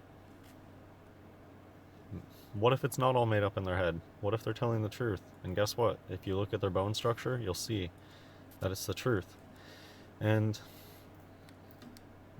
I mean, yeah, just all you have to do is start looking at people that transition and you'll see, yep, Dude Spanking you were a Dude woman says, the I whole think time. you're Hans's And biggest fan. Too when- bad he thinks you're a when the free Freemason or Martins whatever. Yeah, transition back to I've tried to women, leave I think- comments on his channel before, and you guys did too, to be like, hey, come on the stream so we can talk about this stuff. But he blocked everyone, basically, and it's very sad. The thing is that they're not going to look like a strap. And I think that's discouraging to a lot of them. They transition to women, and they're soft, with sloped shoulders, and you can't see their collarbones. And I think they expect to become a strat. They expect to become an MTF, but they don't. They just look like a woman, like a natural woman. And I mean, of course, a lot. Is he saying that trans people are upset that they pass? What? I'm so confused. A lot of them have been masculinized. Some of them have been taking hormones their whole life, but a lot of them haven't. A lot of free Martins are just drones. They don't even know what they are. And I'm not here to tell, oh, a free Martin should live as a woman. I'm not here to say that at all. All I'm saying is, waking up to transvestigation, waking up to the truth, it explains it. It gives an explanation, and the explanation makes the most sense, and it's the most simple. So here, just what I said down here. Examine your bone structure. What's more likely? A man has his entire bone structure flipped somehow, or a female fetus grew a penis? Which is more likely? And people Technically, all fetuses start as female. How is the food that you eat gonna flip your entire bone structure? That's nonsense. It's not in the vaccines. It's not in the food that you eat. This inversion, it happens in the uterus. That's why Lady Gaga has the album Born This Way. That's why the Nirvana album In Utero. It happens in the uterus. It's intersex conditions. Red versus blue. There's just two ways to go about this inversion thing. Team Red, Red Lodge, would be whatever your genitals are, that's what you are. You have to play that part. You were born with a vagina. It doesn't matter that you have crazy shoulders, no hips, no breasts. You were born with a vagina. You have to be a woman. That's Red Lodge.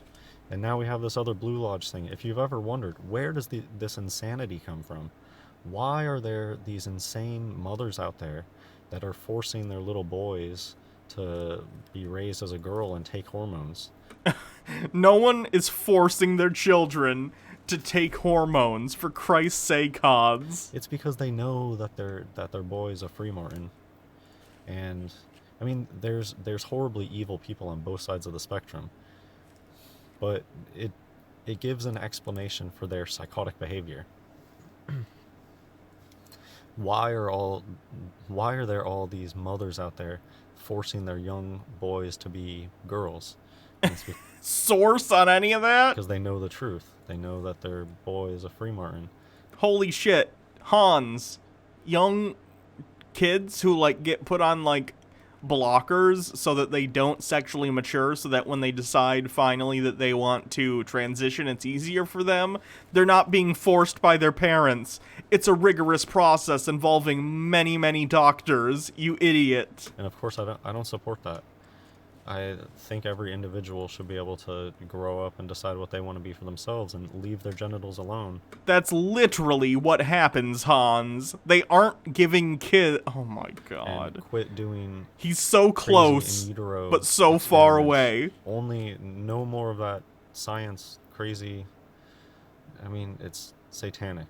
We're not supposed to be doing all that fertility treatments. They should all just be shut down. If you can't naturally have children, you just need to stop right now. What the fuck? Yeah, people who have in vitro fertilization, fuck you, I guess. Hans has decided it's wrong for no reason.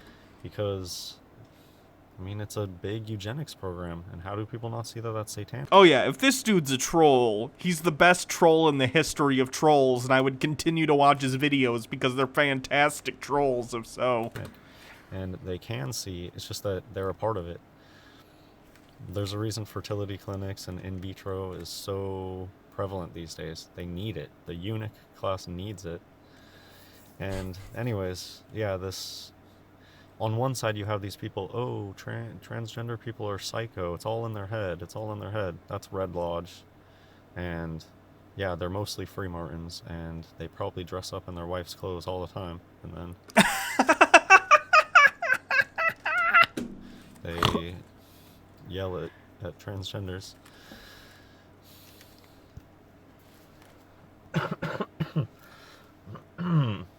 Excuse me. I've had really bad allergies for like months now, so sorry for my voice.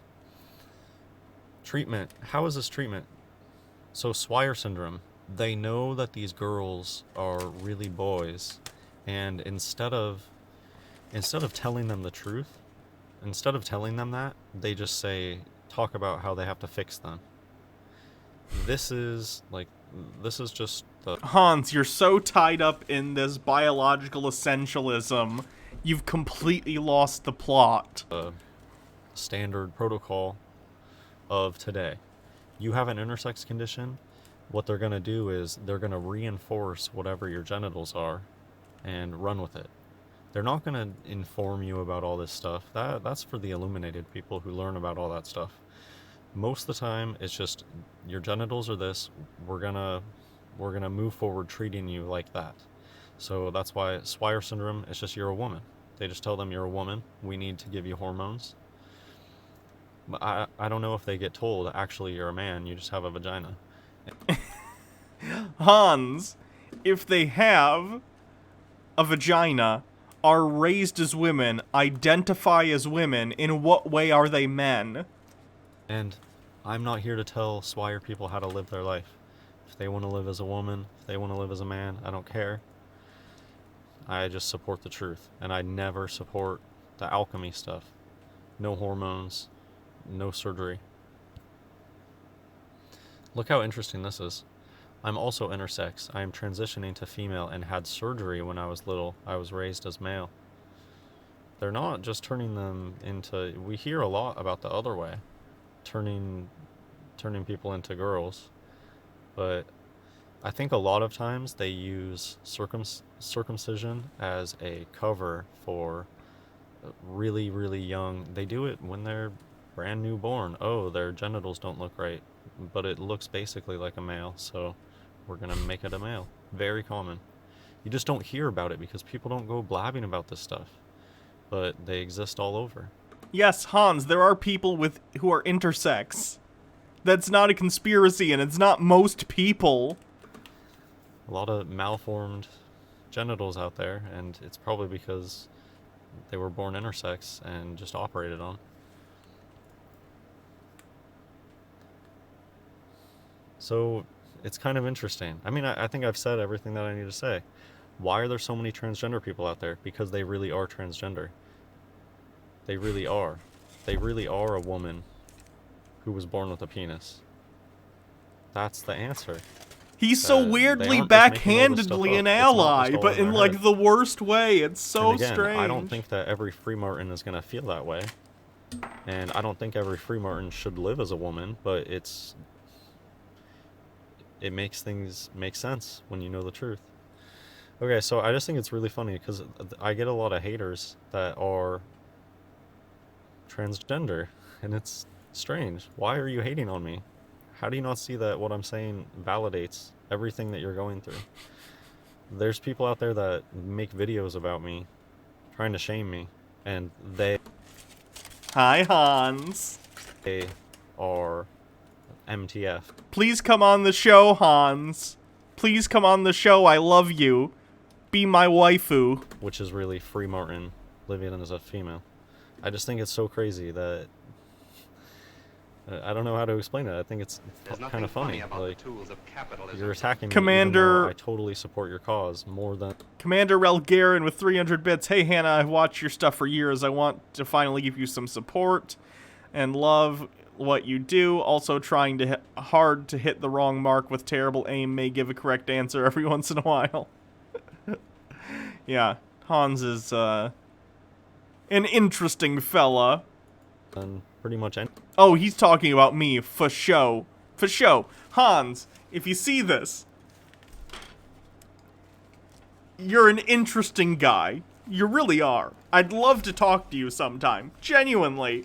But, like, you're just wrong about a lot of stuff, and I'd love to discuss that. And if you think I'm wrong, that's fine too. I'd love for you to come on and, like, we can discuss it and just have an open conversation. I'm not part of a conspiracy, believe it or not. You see, is there any orange in my background? Oh, there's in that painting, but for the record, I bought that painting in a thrift store, so it's possible I just bought it from someone who was in on the conspiracy. But nothing else in the house is orange, so if you ever want to talk, let me know. Shoot me a tweet or something. Anybody out there. I'm actually here saying, you know what, you are a female. Whereas most people out there, they don't even say that. It's just like patting them on the back. You go, girl. You do whatever you're gonna do. They're not really telling them, no, you are a woman. You just have an intersex condition. Anyways. According to what I believe, you really are a woman. You just happen to be born with a penis. What about that do you disagree with exactly? For all you transgenders out there, what about this do you disagree with? I'm telling you. Because as of right now, there isn't necessarily evidence that trans people have an intersex condition. It's possible. It's possible there's some sort of intersex condition of the brain that causes people to be transgender, but we don't have evidence of that at this time, right? So who knows? Also, gender is a lot of the things associated with it are sociological concepts, and that's not a biological thing, so it's complicated, but, you know. You were born in the wrong body. Look at your skeleton. What about that do you disagree with? God bless everyone. I hope Hans watches these streams sometimes, because it seems like he was talking about me there, and he definitely knows about me. So, I don't know. Whatever. Hans Wormhat. Pretty touchy subject, especially today, but the truth is the truth. Baha says, how darn you leave me for Hans. Hey, he's just, you know, he's you know, a strapping lad with one foot in the truth, and that's what I need. Truth, and this is one topic that I've always had instincts over, just never felt right, never made any sense. And so here's a comment. The indigenous people of America are falsely called African American today. Oh no, he doesn't think the slave trade happened. Here we go. Yikes. And my response, that's certainly possible. The slave ships are BS. Anita Wu, is Hans here? Is he in chat? Is he subbed? Who are you, Hans? Do we know you? He probably watches the VODs on YouTube. I don't think he does Twitch. But I have a YouTube channel, Hannah Reloaded, where I put all the VODs, and he's definitely aware of that because I've commented on his channel from that channel, and he has responded before, so. Yes. Before he blocked me. Thanks for the comment. And apparently the word slave comes from Slavic. Okay, Baha. Okay. I love you. I'm sorry. And so here's just something that I always knew was fake. This is fake. This doesn't work. The logistics behind. Let me see. Racist disbelief of historical... Well, no, it's achievements, though. So that's like not thinking the pyramids were possible. I wouldn't call the slave trade a historical achievement, so no, that doesn't count.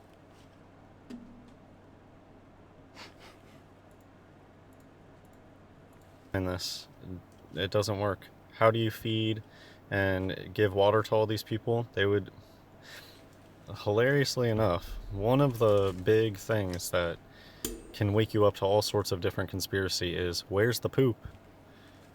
Oh my god, Hans. It was a nightmare. Yes, they shit all over themselves. It was awful. Something like a third to half of slaves would die in transit. It was a nightmare. This is why it's considered one of the worst things ever done in the history of humans, right? The transatlantic slave trade was awful. You're telling me that this many people were just going poop and pee down here in this deck? Yes! Yes, it was disgusting. The inhuman treatment of these people based on the color of their skin is a huge mark on human history. It's awful. They would all be dead. All of them would be dead. No! Many of them didn't. Let's see. How many slaves died on the way to America? 12 million slaves entered the Atlantic trade between the 16th and 19th century. About 1.5 million died aboard the ship. About 10.5 million slaves arrived in the Americas. Yikerinos. Oof. It's almost kind of, like, adorable how, like, innocent Hans is, that he thinks, like, this historical travesty, this genocide couldn't have happened because that would just be awful. Yes, Hans, it was awful. It's why it's considered one of the worst things humanity has ever done. Right? I'm sorry. It sucks, but it happened. by the time the trip was over. How do you get water to the guy way over in the corner? And food. All of these people are supposed to be starving. Are you telling me that they politely hand out the rations one to the other? How are they giving these people food and water? They claim that a lot of these people were chained up the entire time. Because of course people have the natural question, how could they possibly keep all of these people from rebelling? And they have some stories of slave rebellions or whatever. Correct. That did happen occasionally. But they make up whatever story they want to tell you, and they'll just make up little excuses for things, but it doesn't answer the question. Oh, well, they kept them in check because they all were chained down. Okay, but if they're all chained down, how are you feeding them all? And what? You can have someone chained and still give them food. They were chained, you could see it. Hold on. They were chained by both their arms and their feet. Slave ship interior. They were chained by both their feet and their hands, so they could get their hands free so they could eat if need be. I believe you see this in the movie Roots, for the record. No, that's like an ancient slave ship that's being powered by slaves. And they were in these things, right? They were stacked one on top of each other, so there wasn't much room to do anything. They would also not unlock everyone to eat at the same time. They would kind of go in shifts. Like, oh, these 3 people, you get food right now. Unchain their hands. And then there's still a majority. Obviously, their feet are already are still chained up. And then they'd say, like, oh, okay, now chain them back up. The next 3 people get to eat, whatever. I don't know exactly how many people they would feed at a time. But basically, it was done in such a way to ensure that the white people in charge still had all the power. And giving them all water and cleaning up their excrement. It doesn't make any sense. The very first time these drawings were shown to me, I just knew that they were BS. I liken it to the first time people talked to me about gravity. I knew that was BS. The first time people talked to me about the alleged ancient Egyptian stuff, they try to tell you it's chiseled. Hans, it is chiseled. It's chiseled, bro. No, you can just tell that's BS. Same thing with the slave ship thing. The very first time somebody showed it to me, I could just tell this is BS. This isn't how real life works. It's a drawing. Yeah, that's not... The logistics do not work. How do you put all these people on here? And they know that they're going off to be enslaved. Not necessarily, Hans. They didn't speak English, right? They didn't necessarily speak English, so they don't know why they're being transported. I'm sure they knew it wasn't good. They probably knew somewhat of the slave trade at a certain point because it was a thing in Africa. But, like... I don't understand what his issue here is. Like, it's obviously fucked. Everyone agrees this is disgusting, but it's a thing that happened. They would be fighting back. They're not just going to passively be put in this situation where they know that they're going to die and they're not going to fight back. So that's why they say, oh, well, they're all chained up. But if they're all chained up, how do you manage this without just all of them dying? Many of them did die. Or such a huge percentage of them dying that it's not even... It doesn't even make sense at that point. Oh my god, yes it does. That's why they packed so many in, so even though many of them would die on the journey, they'd have enough that it would be worth the trip. The slave trade was incredibly profitable. That's why it happened for hundreds of years. You're losing so many people that it doesn't make sense. You would just bring a lot less people and keep them separated and make sure that they survive.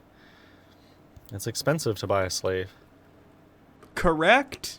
Because even though it might be expensive to move them around, for one thing, they're treating them inhumanely by putting them in such cramped quarters, all one on top of each other. But also, once you actually get the slave to America and they're sold for a lot of money. Because, as it turns out, when people can take advantage of labor forces without paying them, it's worth a lot of money to them, to the person who's selling them the slave. It's fucked up. So look, these are just drawings.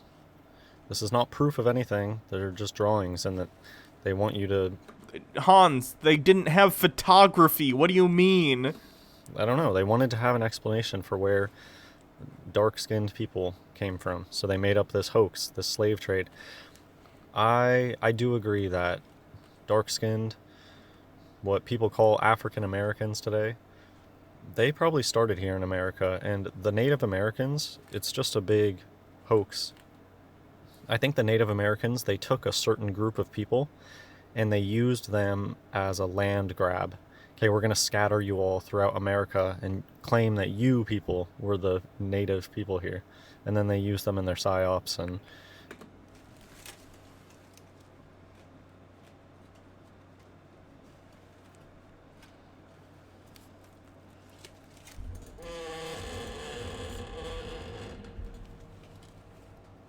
What?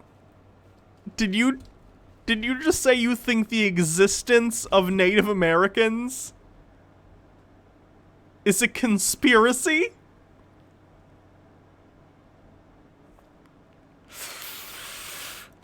Cancelled. Now they have them with the casinos and stuff. But, yeah, I think they... Oh, sorry. I gotta make it official. Cancelled!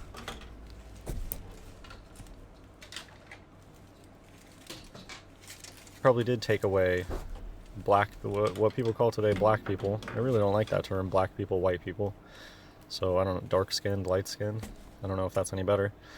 I think that dark-skinned people have always been here in America, and maybe there is some truth to the Africa thing, African, because I believe that USA is ancient Egypt. So maybe America is like the real Africa. I don't know.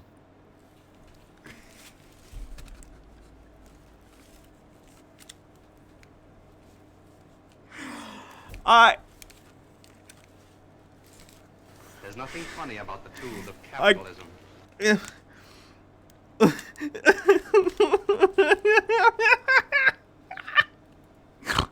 Yeah, sure, fine.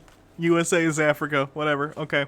The Stellar Sea Cow, 50 bits. I saw a black woman on Twitter saying this exact same thing, and the proof of it is in the Bible. Oh no.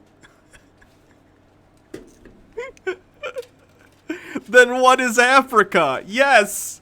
I'm so confused. Hans, come on the show and explain. Anyways, I don't know what else to say about this other than the logistics just don't work.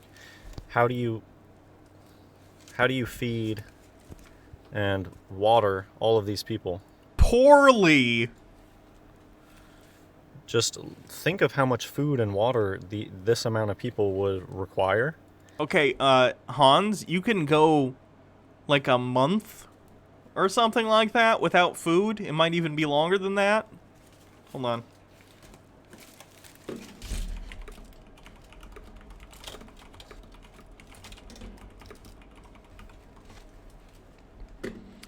The human body needs food to survive. A human can go more than 3 weeks without food. Mahatma Gandhi survived 21 days of complete starvation. So water, yeah, they probably gave them very little water and very little food. Because they were slaves, and they didn't care how they were treated, Hans. That's the entire point. That's why people look at the slave trade and talk about how horrific it was, because it completely disregarded the humanity of these people that were stolen from their homes and transported across the sea against their will in awful conditions to be slaves. Jesus. Mr. Wizard 128 with 100 bits. Did you just say America was Egypt? I didn't Yeah, he did say that. How do you fit all that on the ship? And then how do you distribute all of that to all these people? And then how do you clean up their excrement? It doesn't work. This is phony baloney. Just because somebody draws a picture doesn't mean that's why. The side benefit to the shitbag slavers, if you feed them very little, they will poop very little. Just to put that out there. Actually happen. There's nothing funny about the tools of capitalism. Daddy Sume with 10 bits, United States of Africa, confirmed, Hannah. Really? How do Yeah. you feed and water this guy that's crammed up against the edge right there? How do you feed and water that guy? You think that you can hand some loaves of bread to these people and say, okay, now take off just a little hunk and then pass the bread all the way to Joe? That's not how it worked. In the front over there. All of the people that are away from wherever they give the food and water, they would just all die. Because nobody would be handing their food and water off to the next slave. They fed them a little bit at a time, as I said earlier. Let me see. You can even Google this. How did they feed slaves on slave ships?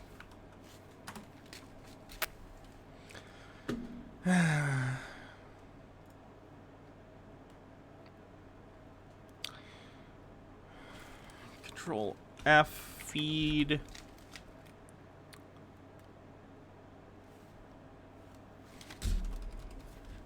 Food. Inadequate food. Come on, I'm looking specifically for feeding people on the slave ships.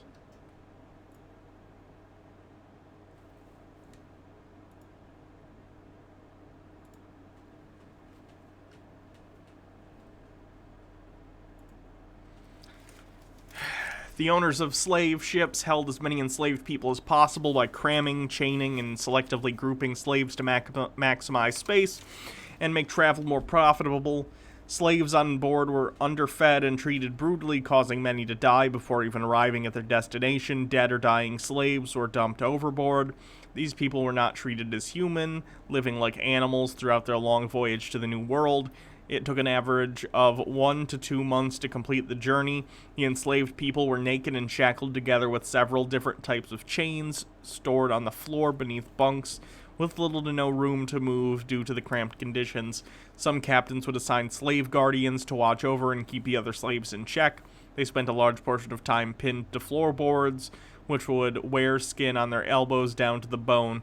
First-hand accounts from former slaves, such as Alauda Equiano, described the horrific conditions that enslaved people were forced to endure. The Slave Trade Act of 1788, also known as Dolben's Act, regulated conditions on board British slave ships for the first time since the slave trade started. It was introduced in the United Kingdom by Sir William Dolben, an advocate for the abolition of slavery. For the first time, limits were placed on the number of enslaved people that could be carried. Under the term of the act, ships could transport 1.67 slaves per ton, up to a maximum of 207 tons burthen, after which only 1 slave per ton could be carried. The well-known slave ship Brooks was limited to carry 454 people. It had previously transported as many as 609 enslaved. That's disgusting. Ulauda Equiano was among the supporters of the act, but it was opposed by some abolitionists such as William Wilberforce, who feared it would establish the idea that the slave trade simply needed reform and regulation. Understandable. Not helping me with the feeding part, though. I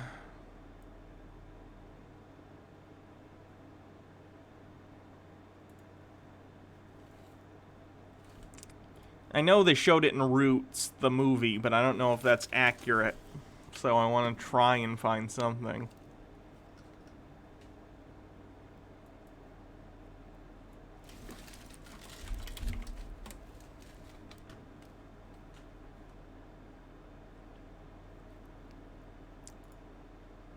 Here we go.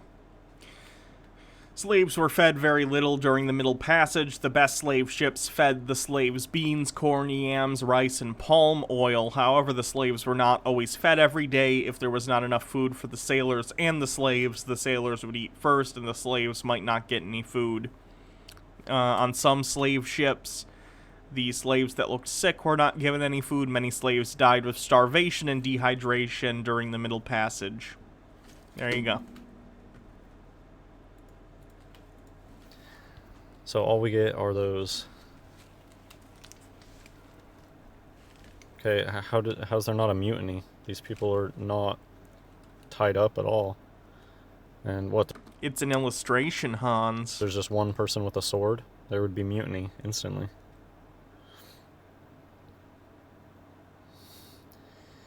Yeah, nobody would ever go down into the slave deck. If if what they depict is reality, crammed in there like sardines, nobody would ever go down there. They would literally open the hatch, throw the food in there and the water in there, and then just close the hatch and be... They can't do that, though, because, again, Hans, I understand the visceral reaction to understanding and learning about the slave trade and being like, holy shit, this is brutal and disgusting, the conditions that these people were in.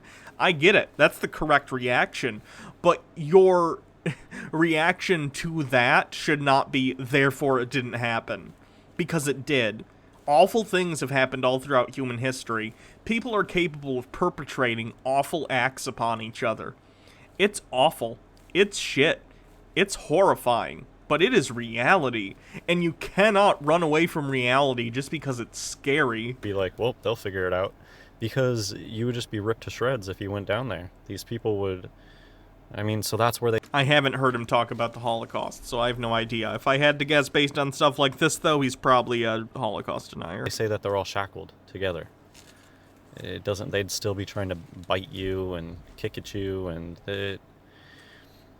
I don't understand how they could give food and give water and clean up the excrement of all these people. It doesn't make sense. It doesn't make sense because it's not reality. While their clothes are really white, they're very well behaved. Oh my god. So they do tell us tales of mutiny every once in a while. I thought this was interesting. 3 feet, 3 inches in height, 33. They want you to think that they just had all these people. Look how ridiculous this drawing is. How did they get them crammed in there like that? And what, they're just going to the bathroom on top of one another? Yes! Yes! Hans! Yes! It was horrifying. And you want me to believe that they survived the longer than a month journey crammed in like that? A lot of them didn't! It's not believable. So they claim that it took like 21 to 90 day voyage. They would all be dead. They would be beating the crap out of these white people. They're starving, Hans, and they're dehydrated. How are they going to do that? I like how this guy gets a... Why does this guy get a cool hammock thing?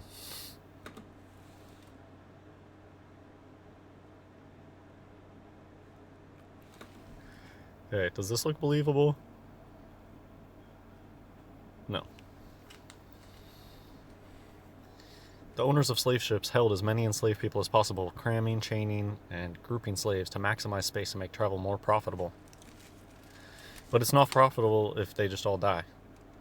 I've even had people comment before, well, they didn't care if they all died because when they got to the shore, they would just raise their prices because people died.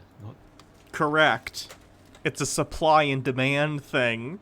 But Hans, they figured out how many people they could have die and maximize the amount of people they could cram on the ship. It was a thing. It was a thing that happened. Human lives being considered part of the bottom line and saying how much acceptable loss of life is okay as long as we maximize our profits. It's disgusting. But it is a fact. It happened.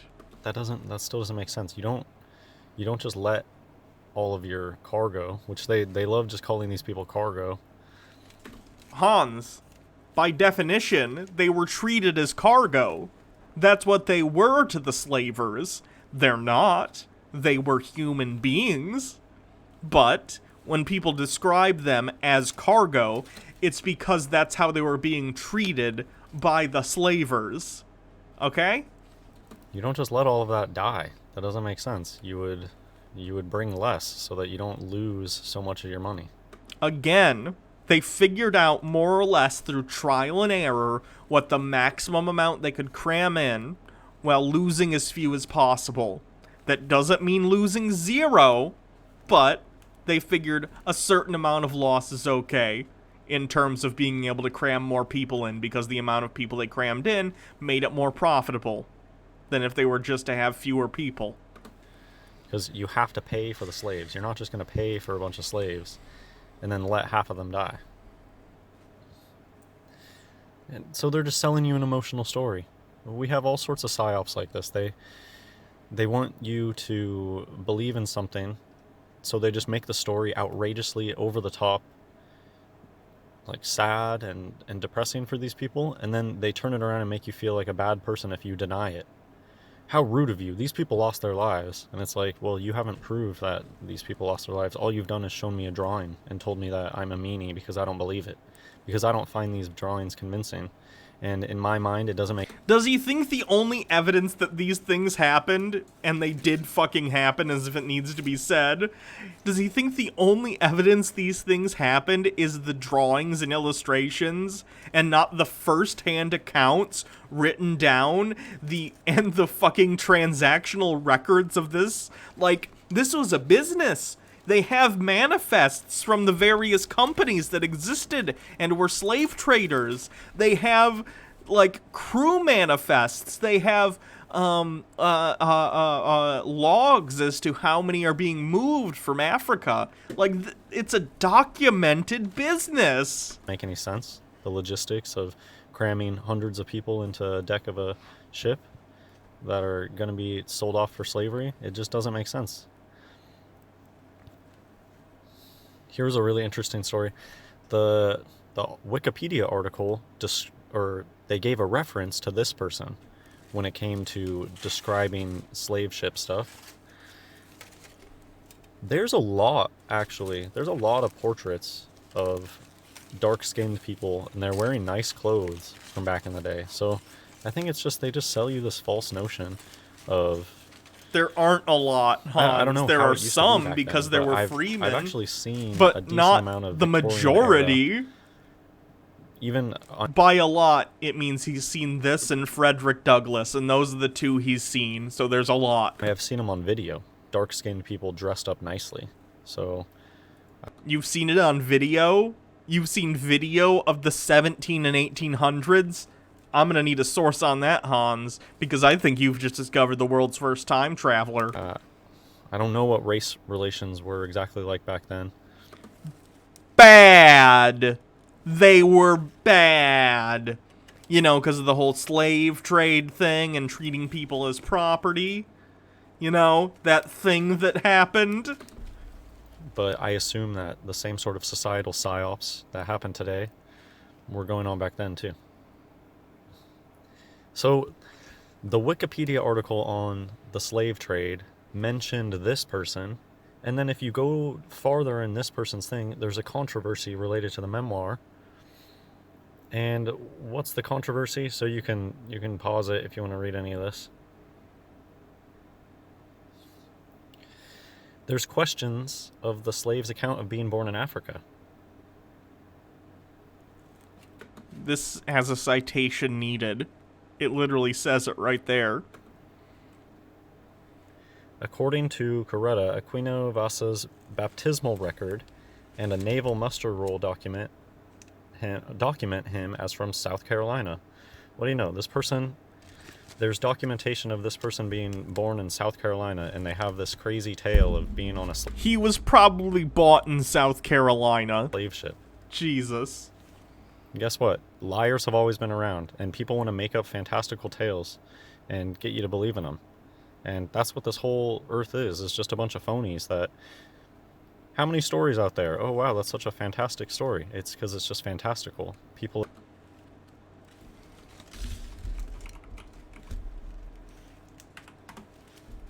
Let's take a look at that section he's looking at.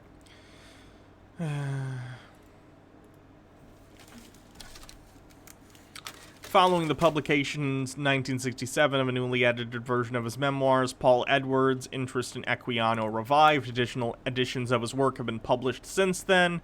Nigerian scholars have also began studying him. He was valued as a pioneer in asserting the dignity of African life in the white society of his time. In researching his life, some scholars since the late 20th century have disputed Equiano's accounts of his origins. In 1999, Vincent Coretta, a professor of English editing a new version of Equiano's memoir, found 2 records that led him to question former slave owner's account being from Africa. Citation needed. He first published his findings in the journal Slavery and Abolition. Let me look at these citations real quick. Nope, that's not what I want. Sorry.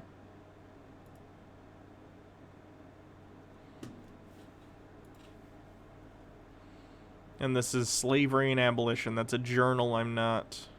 Let me see if I can find this.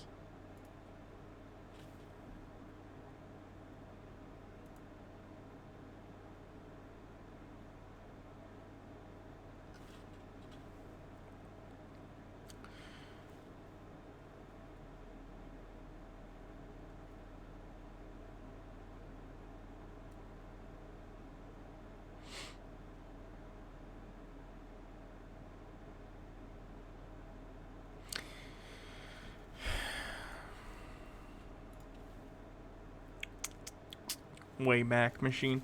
The digital editor of the new edition. Interesting narrative. 1781. At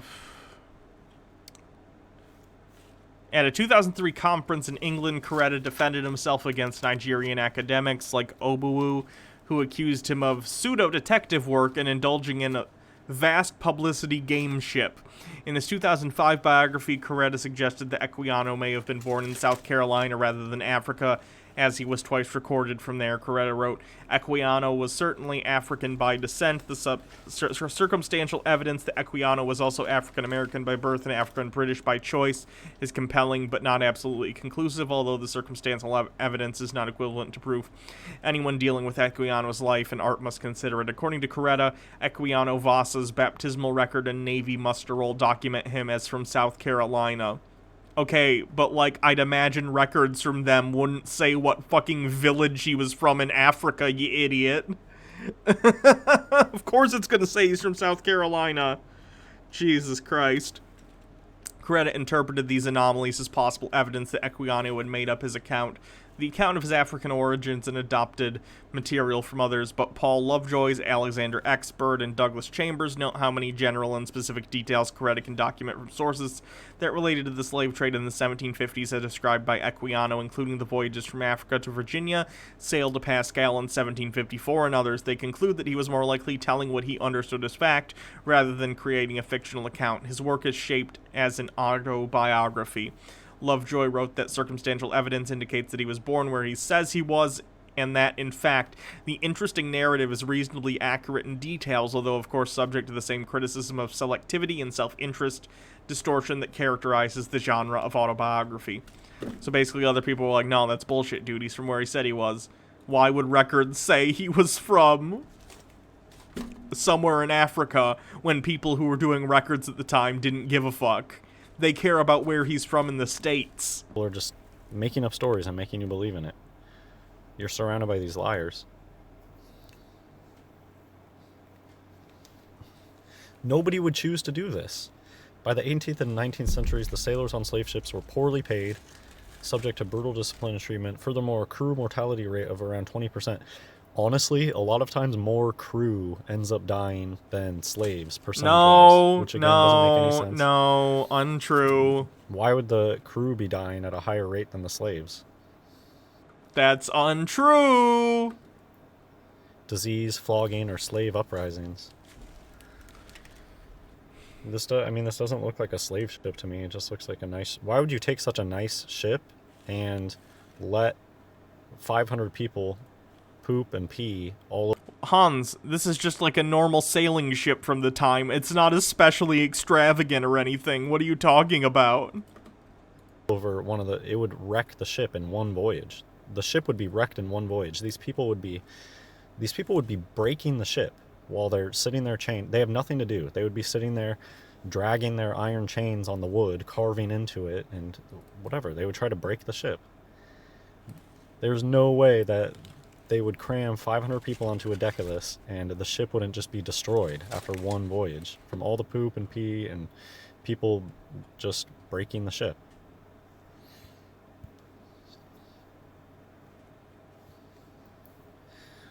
So I don't know. I'm gonna keep this as a preliminary. Little details people try to... Alright. I'm done with that one. That one's pissing me off because he's such an asshole. Jesus Christ, Hans. Let's do a cleanse, and then I'm probably gonna sign off for the day. We gotta get something as cleanse.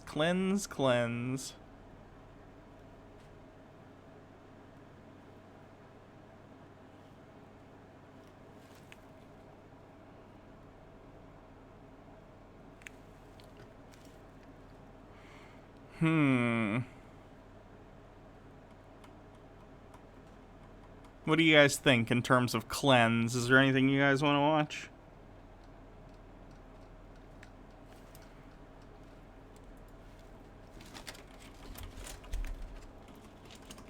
Cryptids?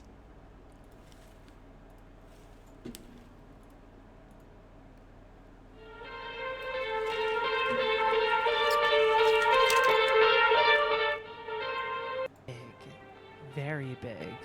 Scary big. And as much as we like to think that we understand all of its mysteries and majesty, it proves us wrong time and time again. This is Supernature.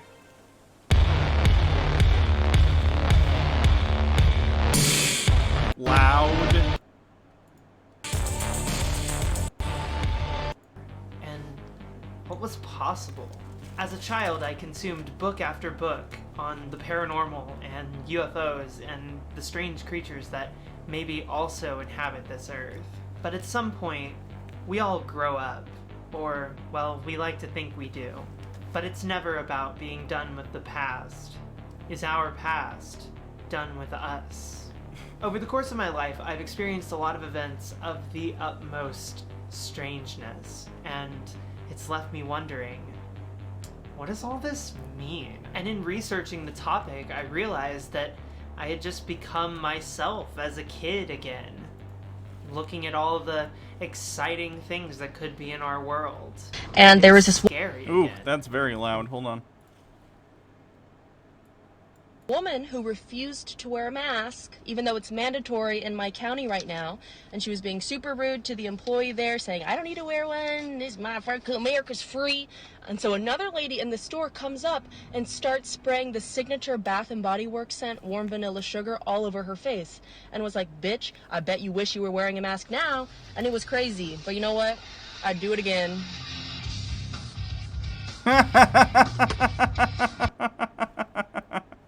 Nice. Exciting and weird. So here on Supernature, we're going to be tackling those topics. The ones that are the most strange. Some that you may know about already, and some that you're maybe hearing about for the first time. But regardless, one must always have a plan. And mine is a very strict set of guidelines. There's a word commonly discussed in paranormal circles. Synchronicity. Basically, this is a weird moment where seemingly insignificant things share strange connections, as if the world itself is guiding you through its mysteries, like it wants you to solve them, or face the demise of what could be out there. Synchronicities, if you're looking for them, are everywhere, and upon seeing them for the first time, you'll start to notice them constantly. So on this show, we're going to do things a little bit differently than your traditional paranormal show. I'm going to talk about these synchronicities and how they manifest in our world. And at the end of this experience, maybe we'll all gain a larger understanding of this rock that we were born onto. And maybe, just maybe, if we're lucky, we too will get eaten by the dog man in the woods. Now I know what you're expecting. You're expecting me to cut to some scary video of dog people talking like humans.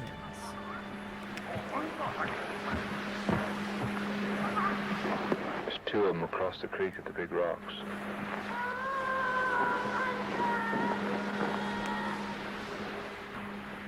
It's a hard act to follow. It sounds like he talks to others and they talk to each other. Yeah.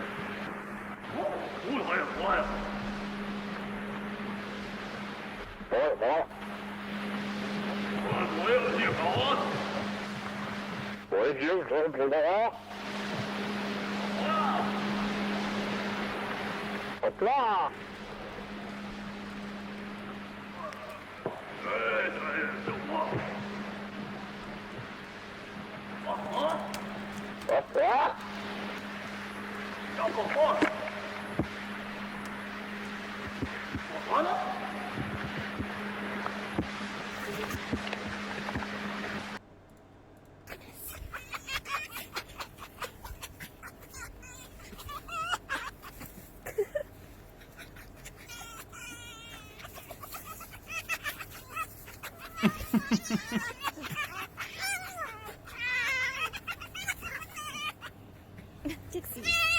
Dixie, do.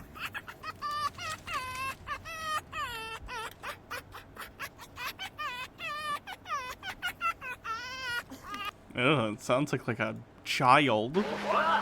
But yet, it's strangely amazing. There's something that hardly anyone talks about, and it's a mystery that's been going on for a really long time, and yet no one knows about it, really.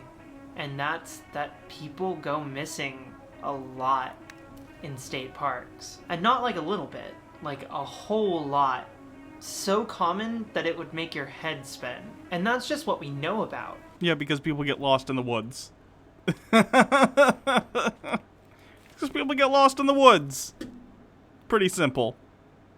They either go into a cave they're not supposed to, or they trip and fall and die somewhere and they never get found. Like, it happens.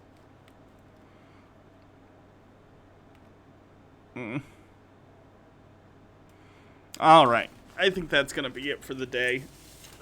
So thank you everyone for coming to Tinfoil Tuesday. I'll be back tomorrow with chud stuff and everything else. Sorry about the Hans thing. I know he was being awful.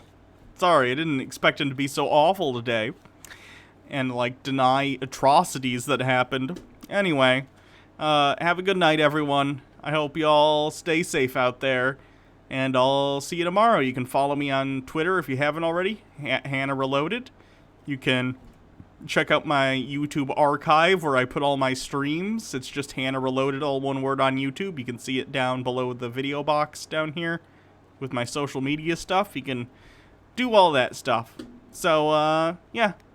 Have a good night, everybody.